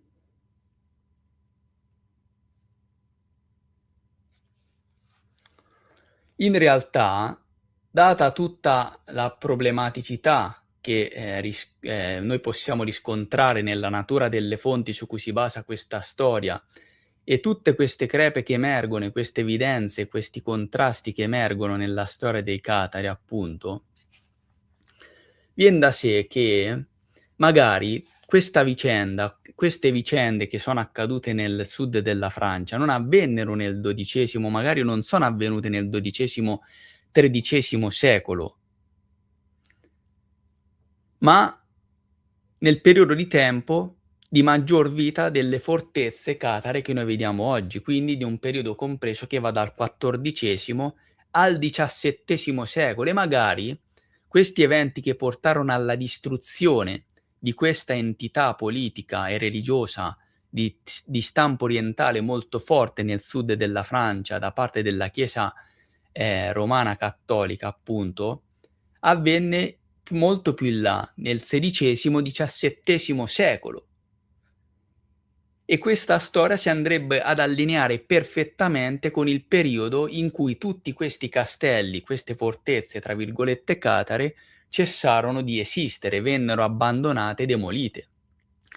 Conseguentemente a questo, si creò un vuoto cronologico, no, questi eventi del XVII, XVIII secolo, scusate, del XVI, XVII secolo, vennero retrodatati al XII, XIII secolo e questo fece sì che si creò un vuoto a livello cronologico, appunto, e questo vuoto fu rimpiazzato dalla storia strana, no, di questi, castelli appunto. E quindi va da sé che, la storia dei Catari a questo punto potrebbe essere stata creata proprio nel XVII secolo, proprio per mano dei teologi incaricati dalla Chiesa cattolica di Roma, per sostituire il vero nemico. Magari, queste famiglie nobiliari occitane che erano legate a simboli, che riportavano ad una chiesa ortodossa orientale organizzata. E lo sostituirono con un piccolo gruppo di eretici dualisti, okay, quindi, lo slittamento di questa storia magari contribuì a coprire le tracce e quindi vennero mischiate le carte, no, venne diciamo confusa la percezione, storica poi, ehm, diciamo delle persone magari, ehm, arrivate poi nei secoli, dopo, ecco. Quindi oggi noi andiamo a leggere la storia di questo piccolo gruppo di eretici che andarono incontro a una fine, brutta, ma che però magari questa storia serve a nascondere altri eventi che interessarono invece, gli altri protagonisti, che in alcuni casi, secondo la storia ufficiale, dovettero allearsi a agli inquisitori e alla Chiesa cattolica di Roma per, perseguire questi poveri asceti, ovvero le famiglie nobiliari occitane. Ehm, So che magari questa visione può non essere condivisa e può un po' distruggere l'alone di mistero, ma secondo me può anche contribuire a darlo, maggiormente un alone di mistero e può non corrispondere magari alle aspettative di molti, di voi. Però alla luce di tutto quelle che sono le criticità non possiamo, secondo me, ehm, escludere una situazione del genere, perché qui ci ricolleghiamo, diciamo, ad un fatto importante che emerge, no, diciamo come dire, in quella corrente più scettica degli studiosi accademici, che loro non si spingono oltre, diciamo, non contemplano la possibilità di una cospirazione del genere, okay, volta a modificare un po' le carte in gioco per far sembrare appunto sì, per mescolare le carte e, sostituire il vero nemico con un'altra minaccia, no, che loro dicono appunto che scusate, vado un attimo indietro.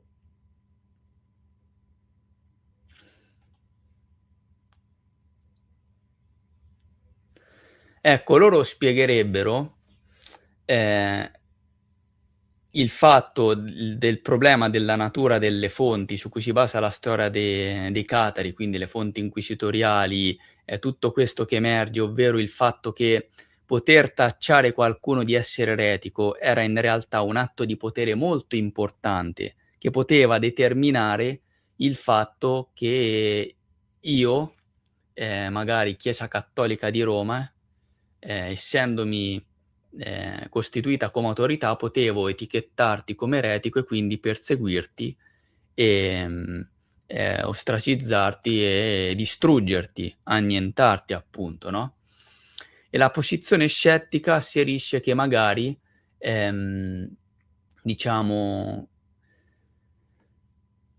questo fatto però non era, dato da una non era originato da una cospirazione deliberata, ma semplicemente magari si poteva spiegare con 2 meccanismi simultanei. Una era appunto la storiografia ereditata non interrogata, ovvero il fatto che, si era costruita, diciamo una concezione di eresia e di questa religione dualista sulla base di una storia precedente che però non era stata debitamente interrogata, come accennato all'inizio. e quindi l'etichetta di eretico era un atto di potere politico, non di teologia. Ehm, e questi aspetti, diciamo questa visione viene più accademicamente, accettata.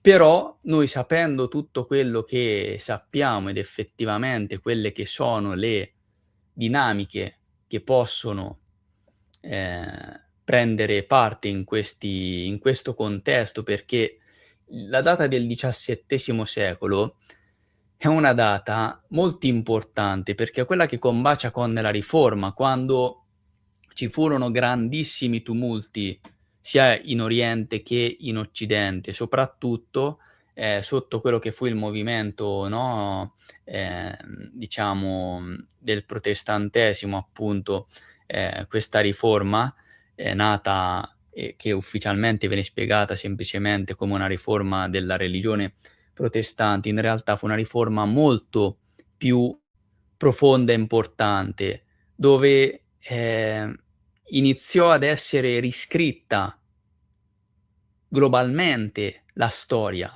e dove la percezione storica che si aveva fino a quel momento venne profondamente distorta e cambiata per dare in pasto alle generazioni successive un altro tipo di storia, una percezione storica alterata che fosse più in linea con, ehm, diciamo la nuova ideologia e il nuovo ordine mondiale che si voleva, costituire al tempo, a favore di nuove forze politiche e religiose emergenti e a discapito di altre che dovevano essere annientate.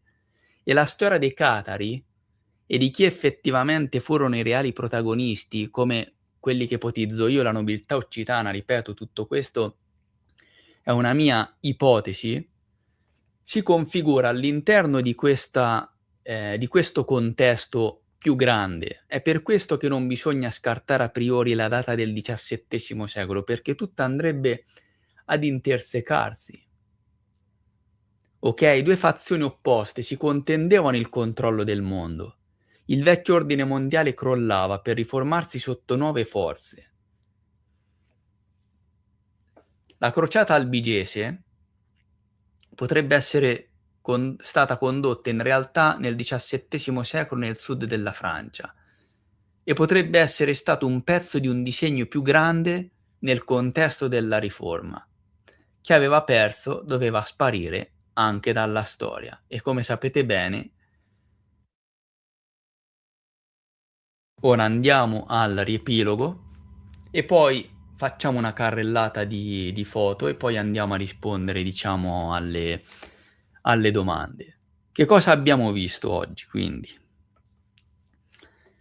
Che la storia ufficiale dei Catari si appoggia su delle fonti prodotte quasi esclusivamente dai persecutori stessi. Il dualismo teologico non emergerebbe dai verbali, ma solo nei manuali dei teorici successivi, manuali che erano alla base, quelli studiati, diciamo, dagli inquisitori. Il termine cataro non fu mai usato dagli eretici stessi. Uno dei documenti chiave, come la Carta di San Felice, che comproverebbe il concilio tenuto per strutturare una chiesa catara nel sud della Francia, sarebbe in realtà una copia del XVII secolo, basata su un originale presunto, che non è mai stato trovato, è andato perso, che però è stata giudicata non autentica. Quindi non possiamo basare la storia dei Catari, su questo documento, come del resto nemmeno sul libro dei 2 principi e il rituale cataro di Lione. Il 2,5% dei fedeli non giustifica, a mio avviso, una crociata e l'inquisizione. Emerge un dato importante e interessante, ovvero che il sud della Francia era aperto all'Oriente. E infatti nel sud della Francia vediamo, oltre ai famosi castelli che furono tutti distrutti sempre nel XVII secolo, con giustificazioni vaghe, vediamo dei simboli che richiamano molto più l'Oriente rispetto che l'Occidente, sempre nella concezione storica che noi oggi abbiamo, con il filtro della storiografia che oggi noi abbiamo. Quindi quando si tratta di storia, scusate,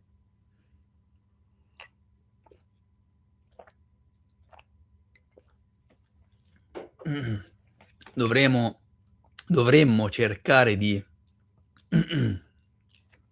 scusate, quando si tratta di storia dovremmo cercare di andare oltre un po' i preconcetti e la forma mentis che c'è stata data, no, dal sistema scolastico per tutto questo tempo. Noi oggi abbiamo una percezione storica modellata sulla base, di una versione storica che ad un certo punto nel XVI, XVII secolo è stata introdotta e voluta da qualcuno, con determinati scopi alla base, e di questo ne dobbiamo tenere a mente. Quindi quando si va a trattare la storia, a mio avviso, è importante che lo si faccia, parliamo sempre di storia documentata, come dire, tenendo in considerazione di tutte queste, variabili. Quindi le croci catare sono uno di questi simboli che richiamano fortemente l'Oriente e che sarebbero presenti anche a Notre Dame. E la nobiltà occitana era troppo potente per stare solo proteggendo degli asceti, molto probabilmente proteggeva se stessa. E questa nobiltà occitana non è da, come dire, da mettere lì da una parte, perché Raimondo VII, conte di Tolosa, ad esempio, nel suo sigillo, che non è questo, questo è un sigillo di rappresentazione, utilizzava effettivamente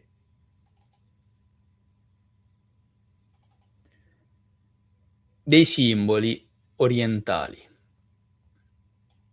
Questo è il sigillo di Raimondo, conte di Tolosa. Qui vediamo la croce occitana, ok? Quella che vi dicevo, con i pallini. Se noi congiungiamo tutti questi pallini formiamo perfettamente un cerchio, no, adesso questa è la forma più schiacciata, però formiamo effettivamente un cerchio.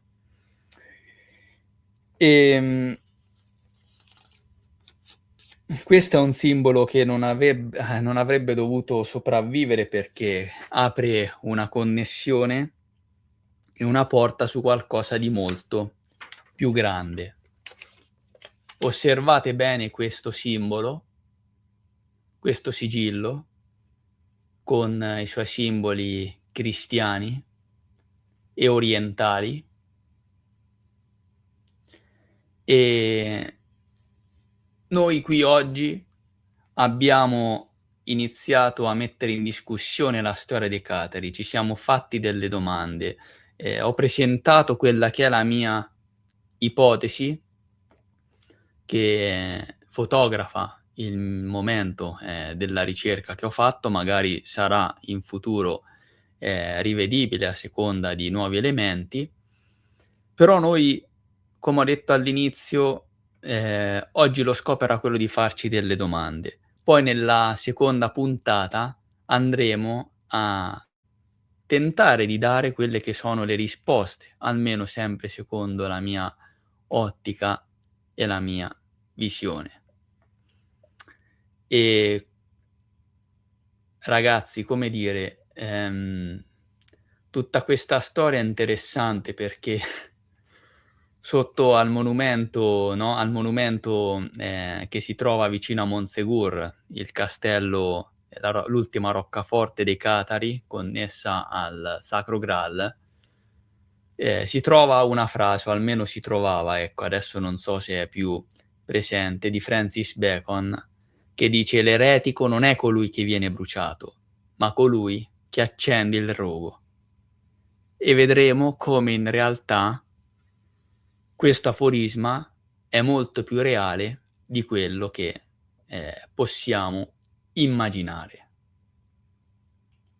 Ora andiamo a vedere, magari se ci sono delle domande, fatemi sapere voi cosa ne pensate di questa ipotesi, di questa storia che vi ho presentato, ecco, questa sera.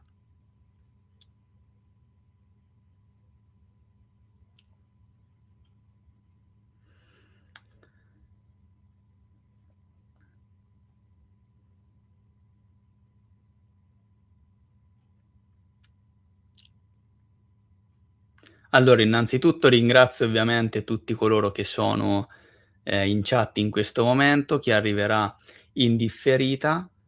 Vedo che, non ci sono particolari domande e adesso, andiamo un po' ad analizzare le foto, no, perché dopo aver comunque, parlato di tutto questo, è bello andare a vedere anche qualcosa di concreto, no, ehm, allora vediamo. Queste qui diciamo sono delle immagini che ritraggono, ecco, molto piccolo, parte diciamo dei fogli, vedete qui sempre le croci, la croce occitana, la croce catara, sarebbe un po', un frammento del rituale cataro di Lione. Purtroppo non sono riuscito a trovare immagini, ehm, diciamo più dettagliate, ecco. Questo è il rituale cataro di Lione. Ehm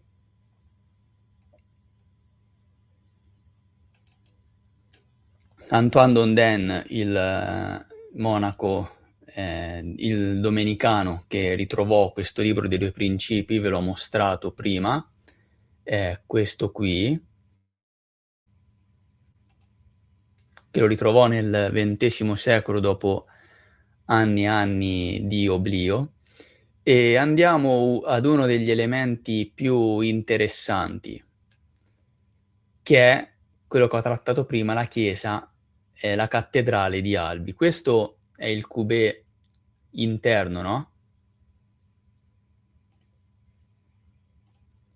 è il cubè interno che è stato aggiunto dopo, cioè di una bellezza impressionante. È il cubè, in stile architettonico, che riprende la tecnica del traforo, fiammeggiante, del gotico fiammeggiante, no, che come vedete, se noi togliamo quelle che sono le decorazioni, rimane sostanzialmente, una struttura geometrica che è fatta da tutte queste linee intrecciate che si intersecano. Come vedete qui questo è il simbolo, IHS di Gesù Cristo, ma come vedete, almeno quello che ci dice la storia ufficiale, sono state utilizzate delle linee curve che si intrecciano l'un con l'altra, okay? Anche in questo caso, sia sulle colonne che sulle finestre, che in alcune statue, eccetera, sono presenti questi motivi geometrici che riprendono, diciamo questa struttura, questo principio di forme geometriche intrecciate. Quindi, se noi destrutturiamo il gotico dalle sue decorazioni, eccetera, rimangono queste geometrie che prendono queste linee continue intrecciate, che sono alla base dei famosi simboli orientali di cui vi ho accennato prima, che sono i famosi Tamga, okay? Ad esempio, poi ritorniamo qui, però adesso vi voglio far vedere i famosi Tamga, no, questi sono dei Tamga, ritrovati. Questa potrebbe essere assimilata anche al famoso nodo, infinito, no, il nodo tibetano, che però è un Tamga appunto utilizzato in Oriente. Questo è un Tamga molto elaborato e si ritrova, queste qui sono delle vecchie monete russe. Questa era la versione più elaborata dei Tamga. Questi erano invece le versioni utilizzate dalle famiglie, dalle classiche famiglie, diciamo, dalle famiglie normali, per potersi identificare, che come vedete magari sono composti da figure geometriche, differenti, sono molto più semplici e sono composte da linee, da, tratti angolari e da figure circolari. Questo già è un Tamga molto più complesso, che riprende un po' la forma di un fiore, però come vedete ritorna sempre questo pattern continuo di queste linee intrecciate continue che si intrecciano all'infinito. Infatti, può essere assimilata al famoso nodo, tibetano e come dicevo prima, questi invece sono le varie forme del Tamga, che sono molto più elaborate, vedete anche questa, che venivano utilizzate dalle istituzioni imperiali dell'Oriente. Ora, se noi ci immaginiamo l'Oriente come un insieme di popoli steppici, che vivevano nelle tende, eccetera, magari non abbiamo, no, la concezione che possano essere effettivamente possano possano aver avuto, scusate, diciamo, ehm, sì, un sistema imperiale ben strutturato. In realtà, poi non è esattamente così. Comunque questo è il Tamga molto più elaborato che potete vedere. Memorizzatevi bene queste forme, soprattutto questa e questa. Questa ad esempio,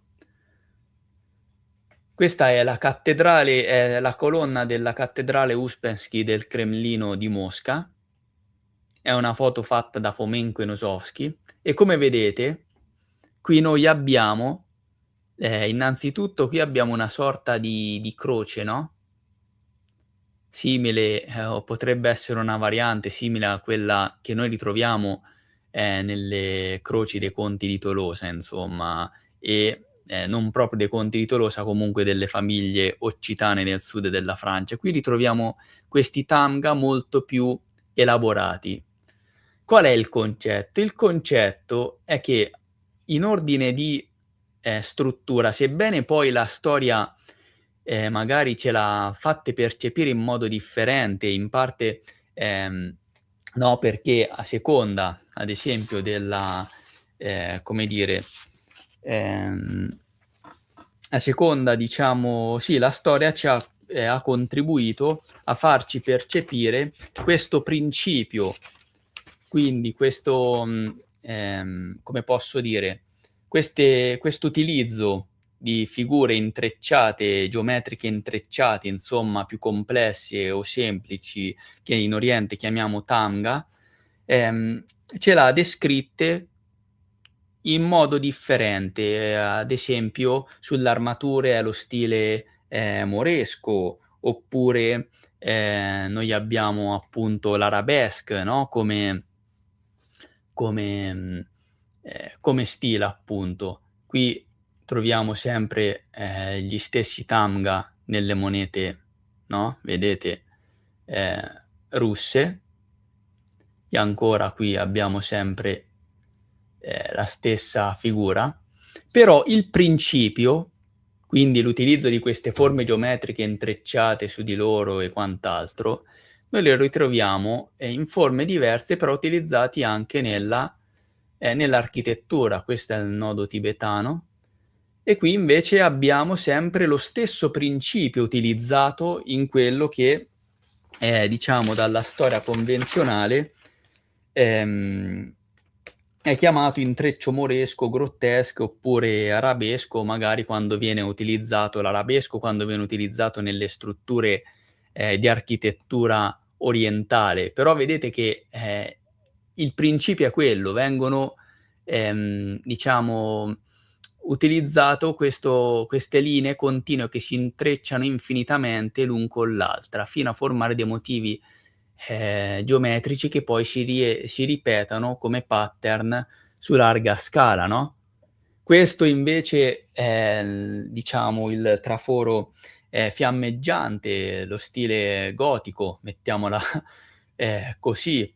E se noi togliamo un po' le decorazioni vediamo che il principio è sempre lo stesso, abbiamo sempre queste linee continue che si intrecciano l'una con l'altra per formare queste figure geometriche bellissime, a parte che queste finestre sembrano effettivamente quelle che noi troviamo poi quegli archi, che noi troviamo anche nelle architetture dell'Oriente.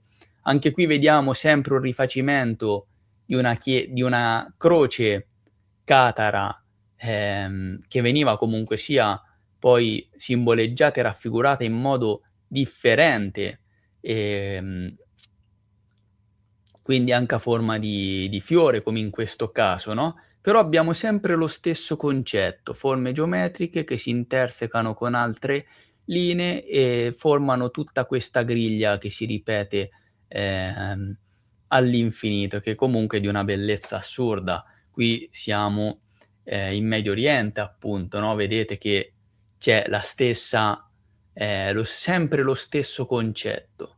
Sempre lo stesso concetto, queste forme geometriche che si uniscono. Anche questo è molto emblematico, no, perché questi stessi pattern li ritroviamo nella stessa cattedrale di Albi nel sud della Francia e poi lo vedremo.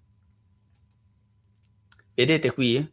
Questo è del Medio Oriente, ma se noi lo trasportiamo in Occidente potrebbe essere benissimo un rosone presente nelle chiese cattoliche scusate, nelle cattedrali, occidentali, nelle cattedrali gotiche occidentali della Francia e non, ma anche in Italia. La stessa cosa per quanto riguarda questo, vedete come si irradiano, no, queste linee e tutte queste forme geometriche sono intrecciate. È lo stesso principio, magari con alcune varianti ripetute in forme differenti, che noi ritroviamo nelle chiese cattoliche, scusate, nelle cattedrali gotiche della della Francia. Vedete, qui, le linee si vedono chiaramente, no, è lo stesso principio. Quando sono venuto a sapere che in questa cattedrale di Albi, nel sud della Francia, simbolo del cattolicesimo e della vittoria sui catari, degli eretici catari appunto, ci erano presenti anche i famosi Tanga, quindi simboli orientali collegati alle famiglie nobiliari del dell'Oriente, dell'Est. Questo è un simbolo noto di uno stato noto che conosciamo oggi, che è protagonista di alcune vicende geopolitiche, no, questo è un Tanga, ad esempio. Come vedete sono sempre linee intrecciate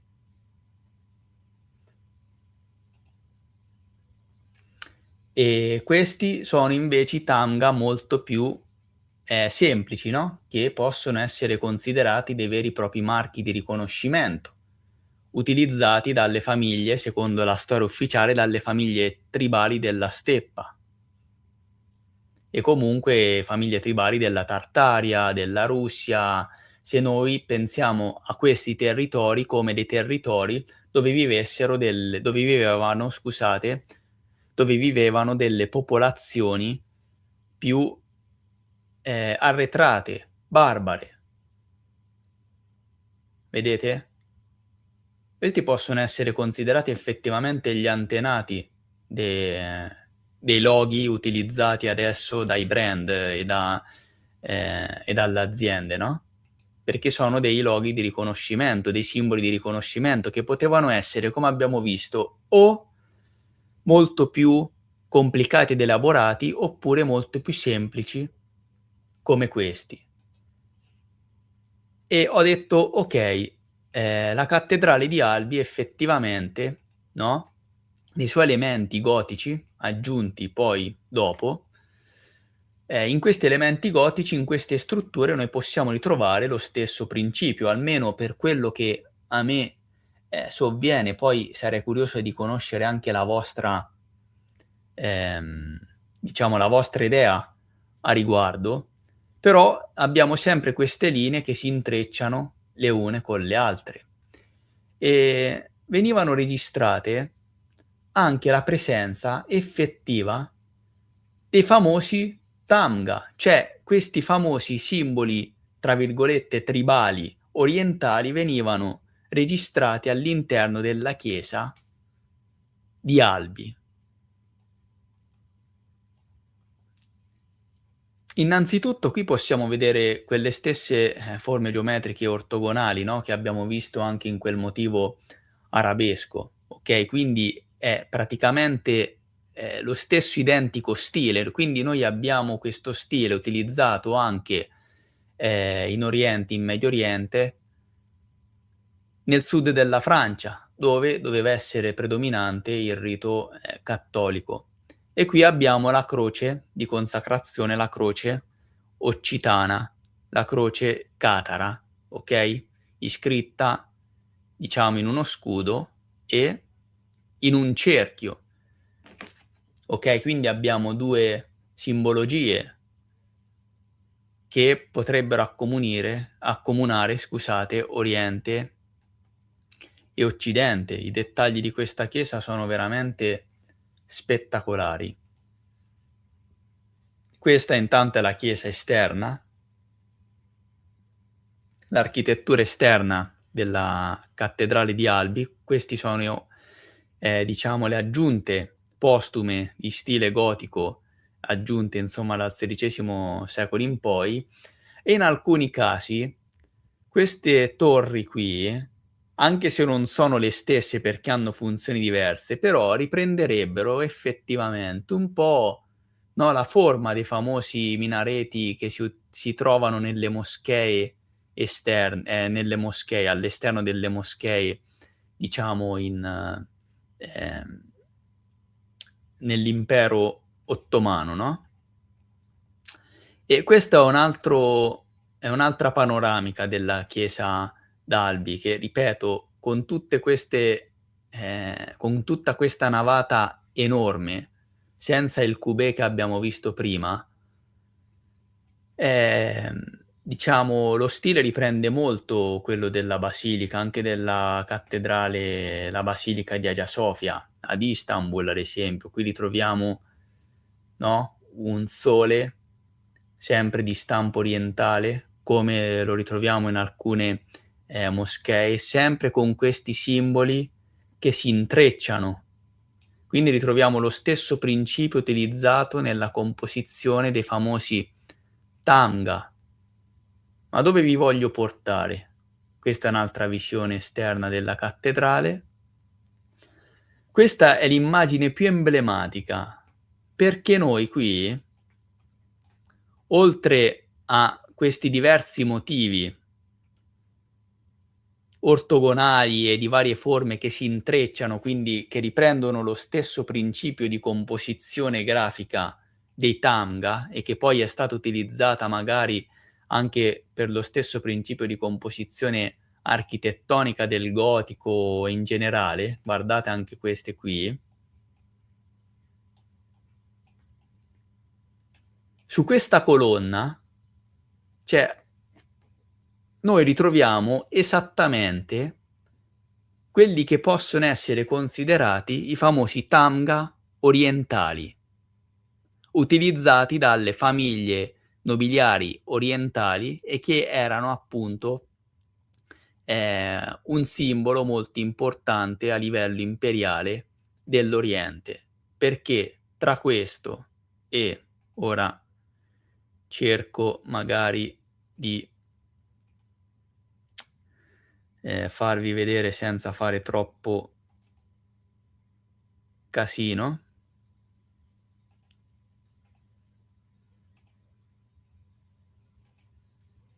Ecco, qui ingrandiamo.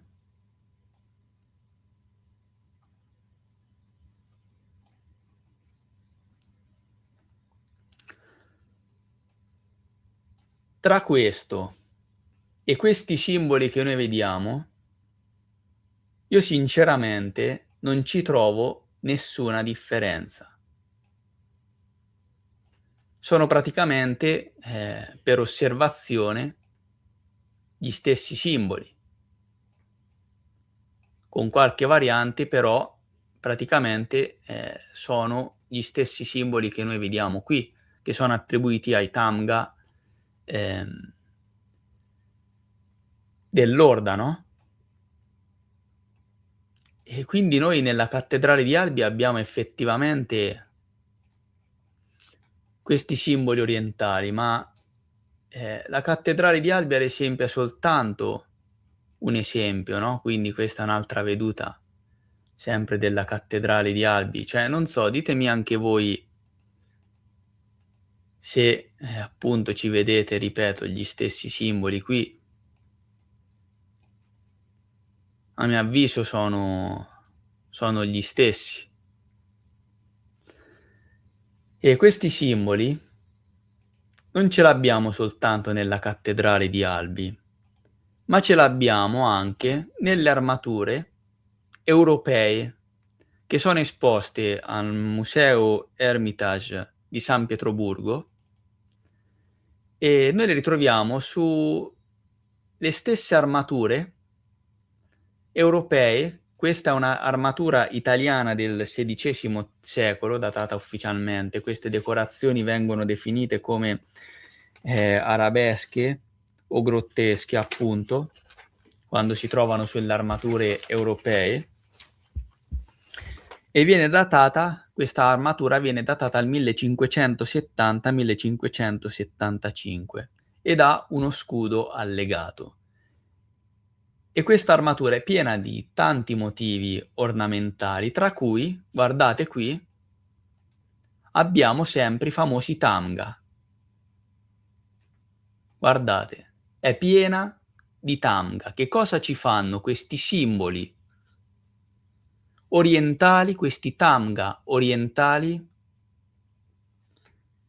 Origini caucasiche, Crimea, turco-mongole, esatto Vania, siamo nel territorio della Rus e poi dell'impero ottomano. Che cosa ci fanno questi simboli nelle armature europee? Questa è un'armatura italiana, guardate qui sempre le stesse geometrie che si intersecano, queste geometrie continue, che poi si uniscono anche a motivi un po' floreali, no?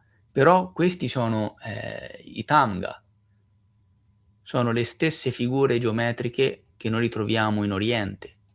Che cosa ci fanno nelle armature italiane?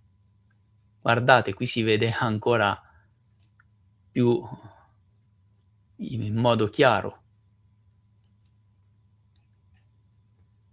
Vedete?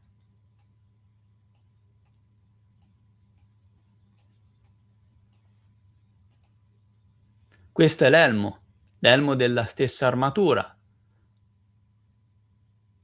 Anche qui ci sono sempre gli stessi Tamga.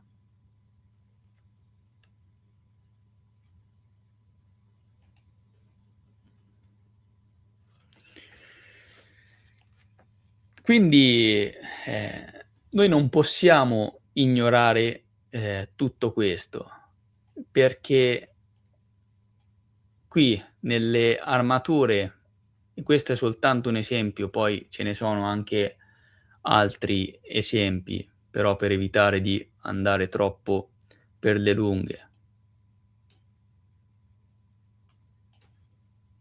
Scusate.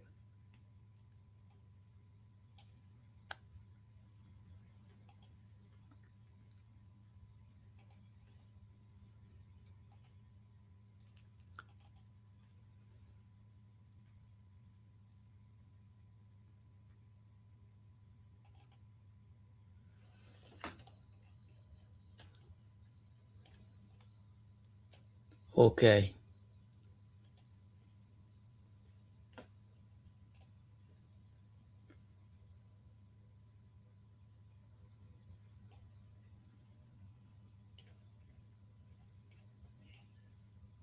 Ve le voglio mostrare per bene così da poter fare un raffronto, no? Noi abbiamo delle simbologie orientali,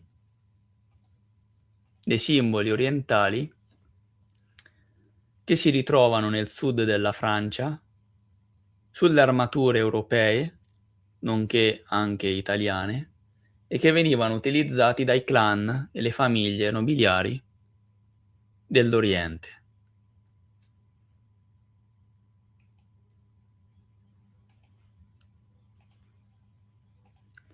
Queste domande bisogna porcele. Ehm,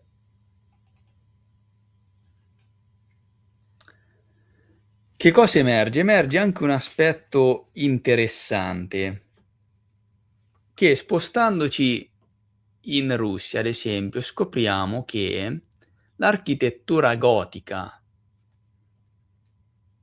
e quella che era l'architettura di alcune chiese, quelle che sono sopravvissute, delle chiese pre-Romanov della Russia, ehm, so presentano delle similitudini che già erano state trattate dallo storico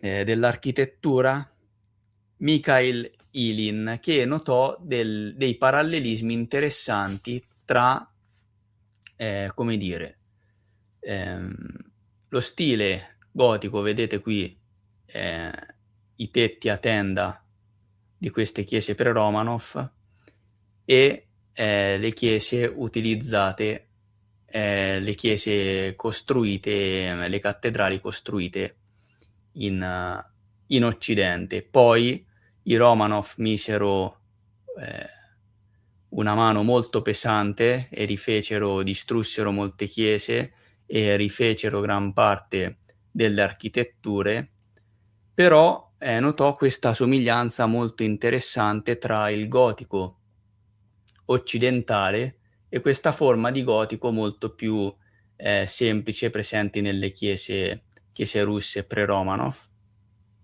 Come vedete un po' lo stile, anche se questo è uno stile molto più semplice, ehm, soprattutto nell'utilizzo dei tetti a tenda, di queste navate grandissime, no, molto ampie, che poi a seconda dei luoghi potevano assumere forme e prendere delle varianti molto differenti. Noi ad esempio nel video riguardo al grande incendio del 1666 abbiamo ipotizzato che quell'incendio fosse fatto per, diciamo, distruggere l'identità di Londra prima del 1666 per nidificarne una nuova, per far entrare Londra in un nuovo ordine mondiale che era simboleggiato da un nuovo stile architettonico che venne introdotto dopo l'incendio, ovvero il barocco, lo stile barocco, quello dei papi umanisti che si protrasse, diciamo, da Roma, sostituì il precedente stile con cui era costruita Londra prima del 1666, ovvero lo stile gotico. Queste sono, diciamo, dei resti di alcune chiese, appunto, in Russia che presentano alcuni elementi architettonici come le colonne, queste navate ehm, importanti, grandi. Queste sono altre chiese pre-Romanov in Russia, queste sono chiese molto più semplici, che uniscono il legno con i mattoni, diciamo.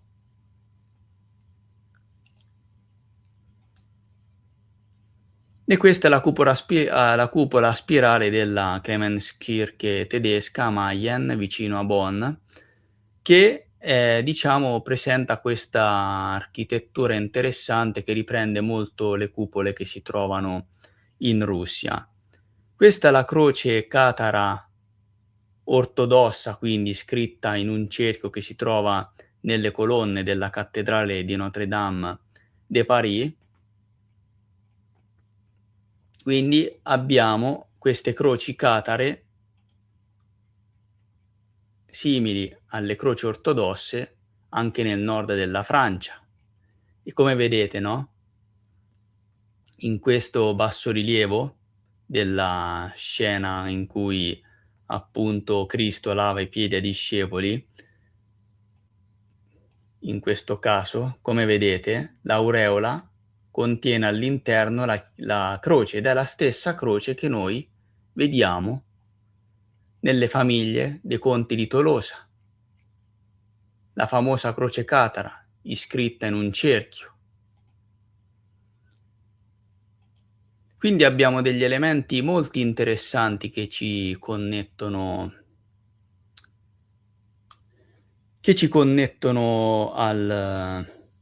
all'Oriente.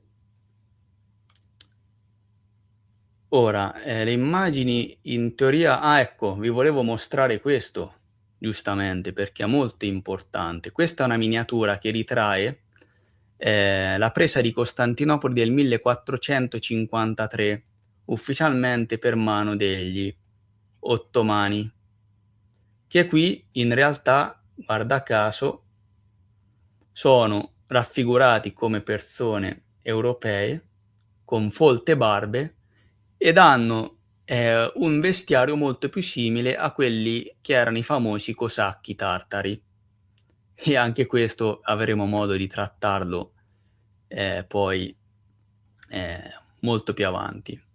Come vedete qui loro nel 1453 disponevano già di un'artiglieria molto pesante, e questa artiglieria sì che avrebbe potuto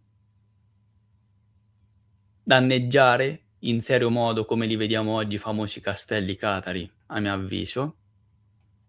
Questo è il drago giallo di una provincia molto importante della Rus', adesso purtroppo mi sfugge il nome, di Kazan, ecco, il drago giallo di Kazan. Questa è Costantinopoli e questa è la cattedrale di Hagia Sophia, qui sotto c'è scritto Sofia, come appariva intorno al XV secolo. Ed è una cattedrale che è ben lontana dalle fattezze odierne, ovvero una moschea bizantina musulmana, ok? E, come vediamo, è molto più simile ad una cattedrale gotica. A tutti gli effetti, qui in mezzo c'è il rosone, le alte finestre, le colonne, proprio come abbiamo visto i tetti, diciamo, a tenda, proprio come abbiamo visto, no, nelle chiese pre-Romanov, anche se in una forma diversa in Russia, e come poi abbiamo visto dal XIV secolo in poi in Francia. Poi successivamente Solimano il Magnifico costruì la cattedrale con le fattezze, diciamo modificò la cattedrale con le fattezze che vediamo oggi. Soltanto molto più tardi, in realtà, in chiave nuova cronologia, questa cattedrale, la Basilica di Hagia Sophia, venne ripensata per la fede musulmana, che venne adottata dall'impero ottomano soltanto dal XVII secolo in poi, quando avvenne lo scisma delle religioni. Questo era un anello molto importante da dover intersecare con quanto abbiamo visto al momento, perché è molto interessante, è una prova diretta del fatto che la Basilica di Hagia Sophia in realtà inizialmente avesse delle fattezze differenti.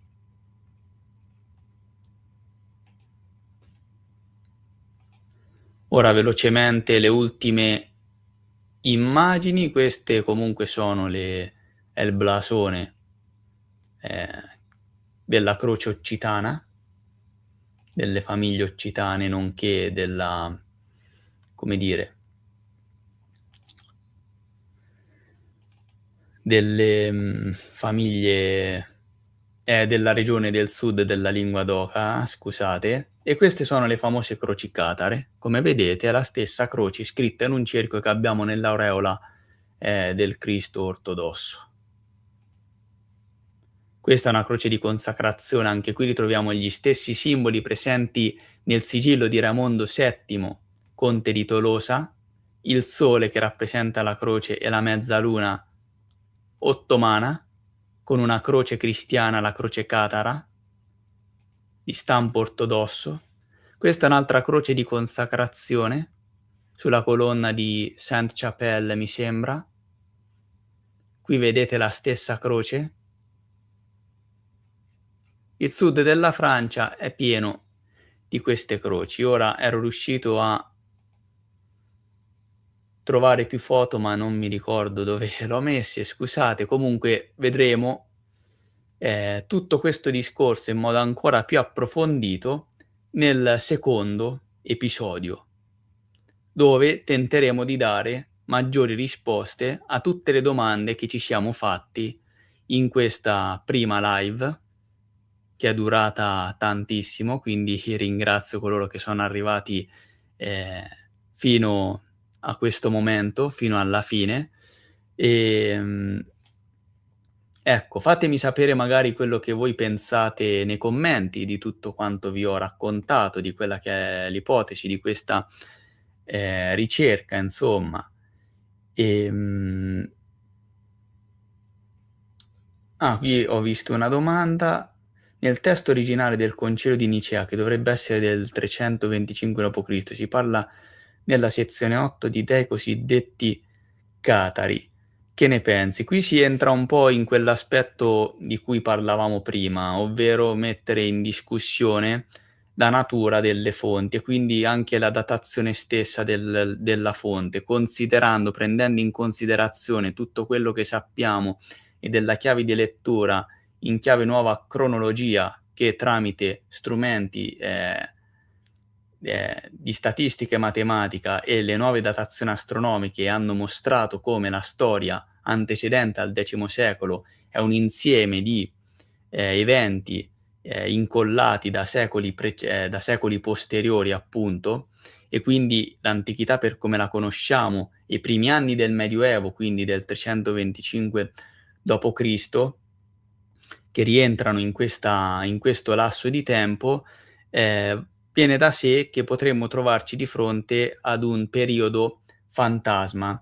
Quindi questo testo considerato originale in realtà potrebbe essere una copia fatta per dare credibilità e testimonianza diretta a questa parte antica di storia. Fomenko e Nosovsky arrivano a dare una nuova datazione del Concilio di Nicea, di quello che potrebbe essere stato il vero concilio, che poi è stato post-datato all'indietro nel tempo come Concilio di Nicea del 325, l'hanno fatto anche sulla base di analisi matematico statistiche, e diciamo l'originalità di quell'evento sarebbe stata individuata intorno al XV secolo.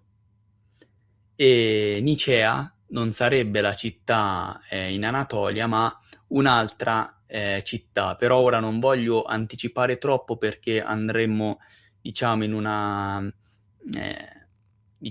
trattazione diversa che andrebbe a distogliere un po' quella che è la finalità di questa puntata.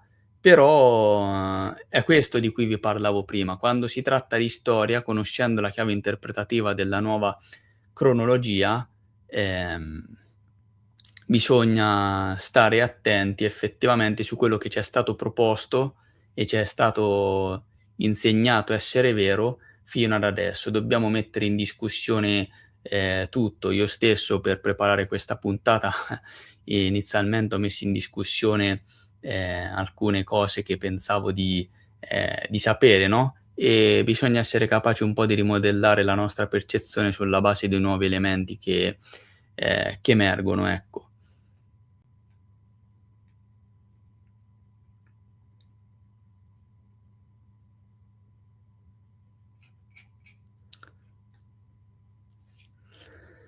Vania, c'è qualcosa anche in antiche pievi toscane fra Pistoia, Lucca e Firenze. I cosiddetti vandali sono arrivati un po' ovunque, quando non è molto chiaro. Sì, nella storia in generale comunque, no, dell'impero romano e quant'altro, ad un certo punto c'è sempre la storia di questi vandali o di queste popolazioni, più arretrate che invadono, distruggono, mettono fine ad un qualcosa che c'era prima, eccetera, ecco.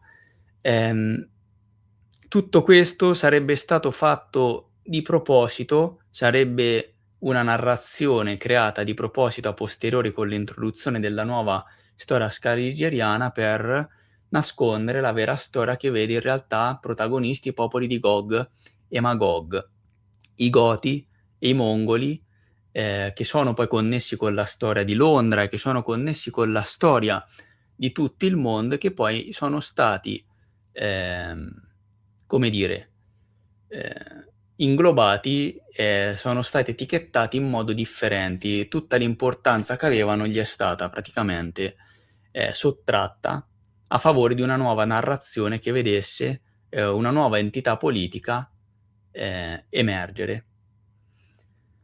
Comunque ecco, dopo 2 ore e mezzo, ripeto, vi ringrazio, io concluderei qui la live. Fatemi sapere poi nei commenti cosa ne pensate, se avete anche ulteriori spunti, di riflessione da dare. Io vi ringrazio per essere stati fino a qui e ci rivediamo poi al prossimo appuntamento. Nel momento in cui avrò tutto pronto faremo la seconda live. Grazie infinite, vi auguro, una splendida, ehm, buonanotte e ci rivediamo alla prossima occasione. Ciao a tutti.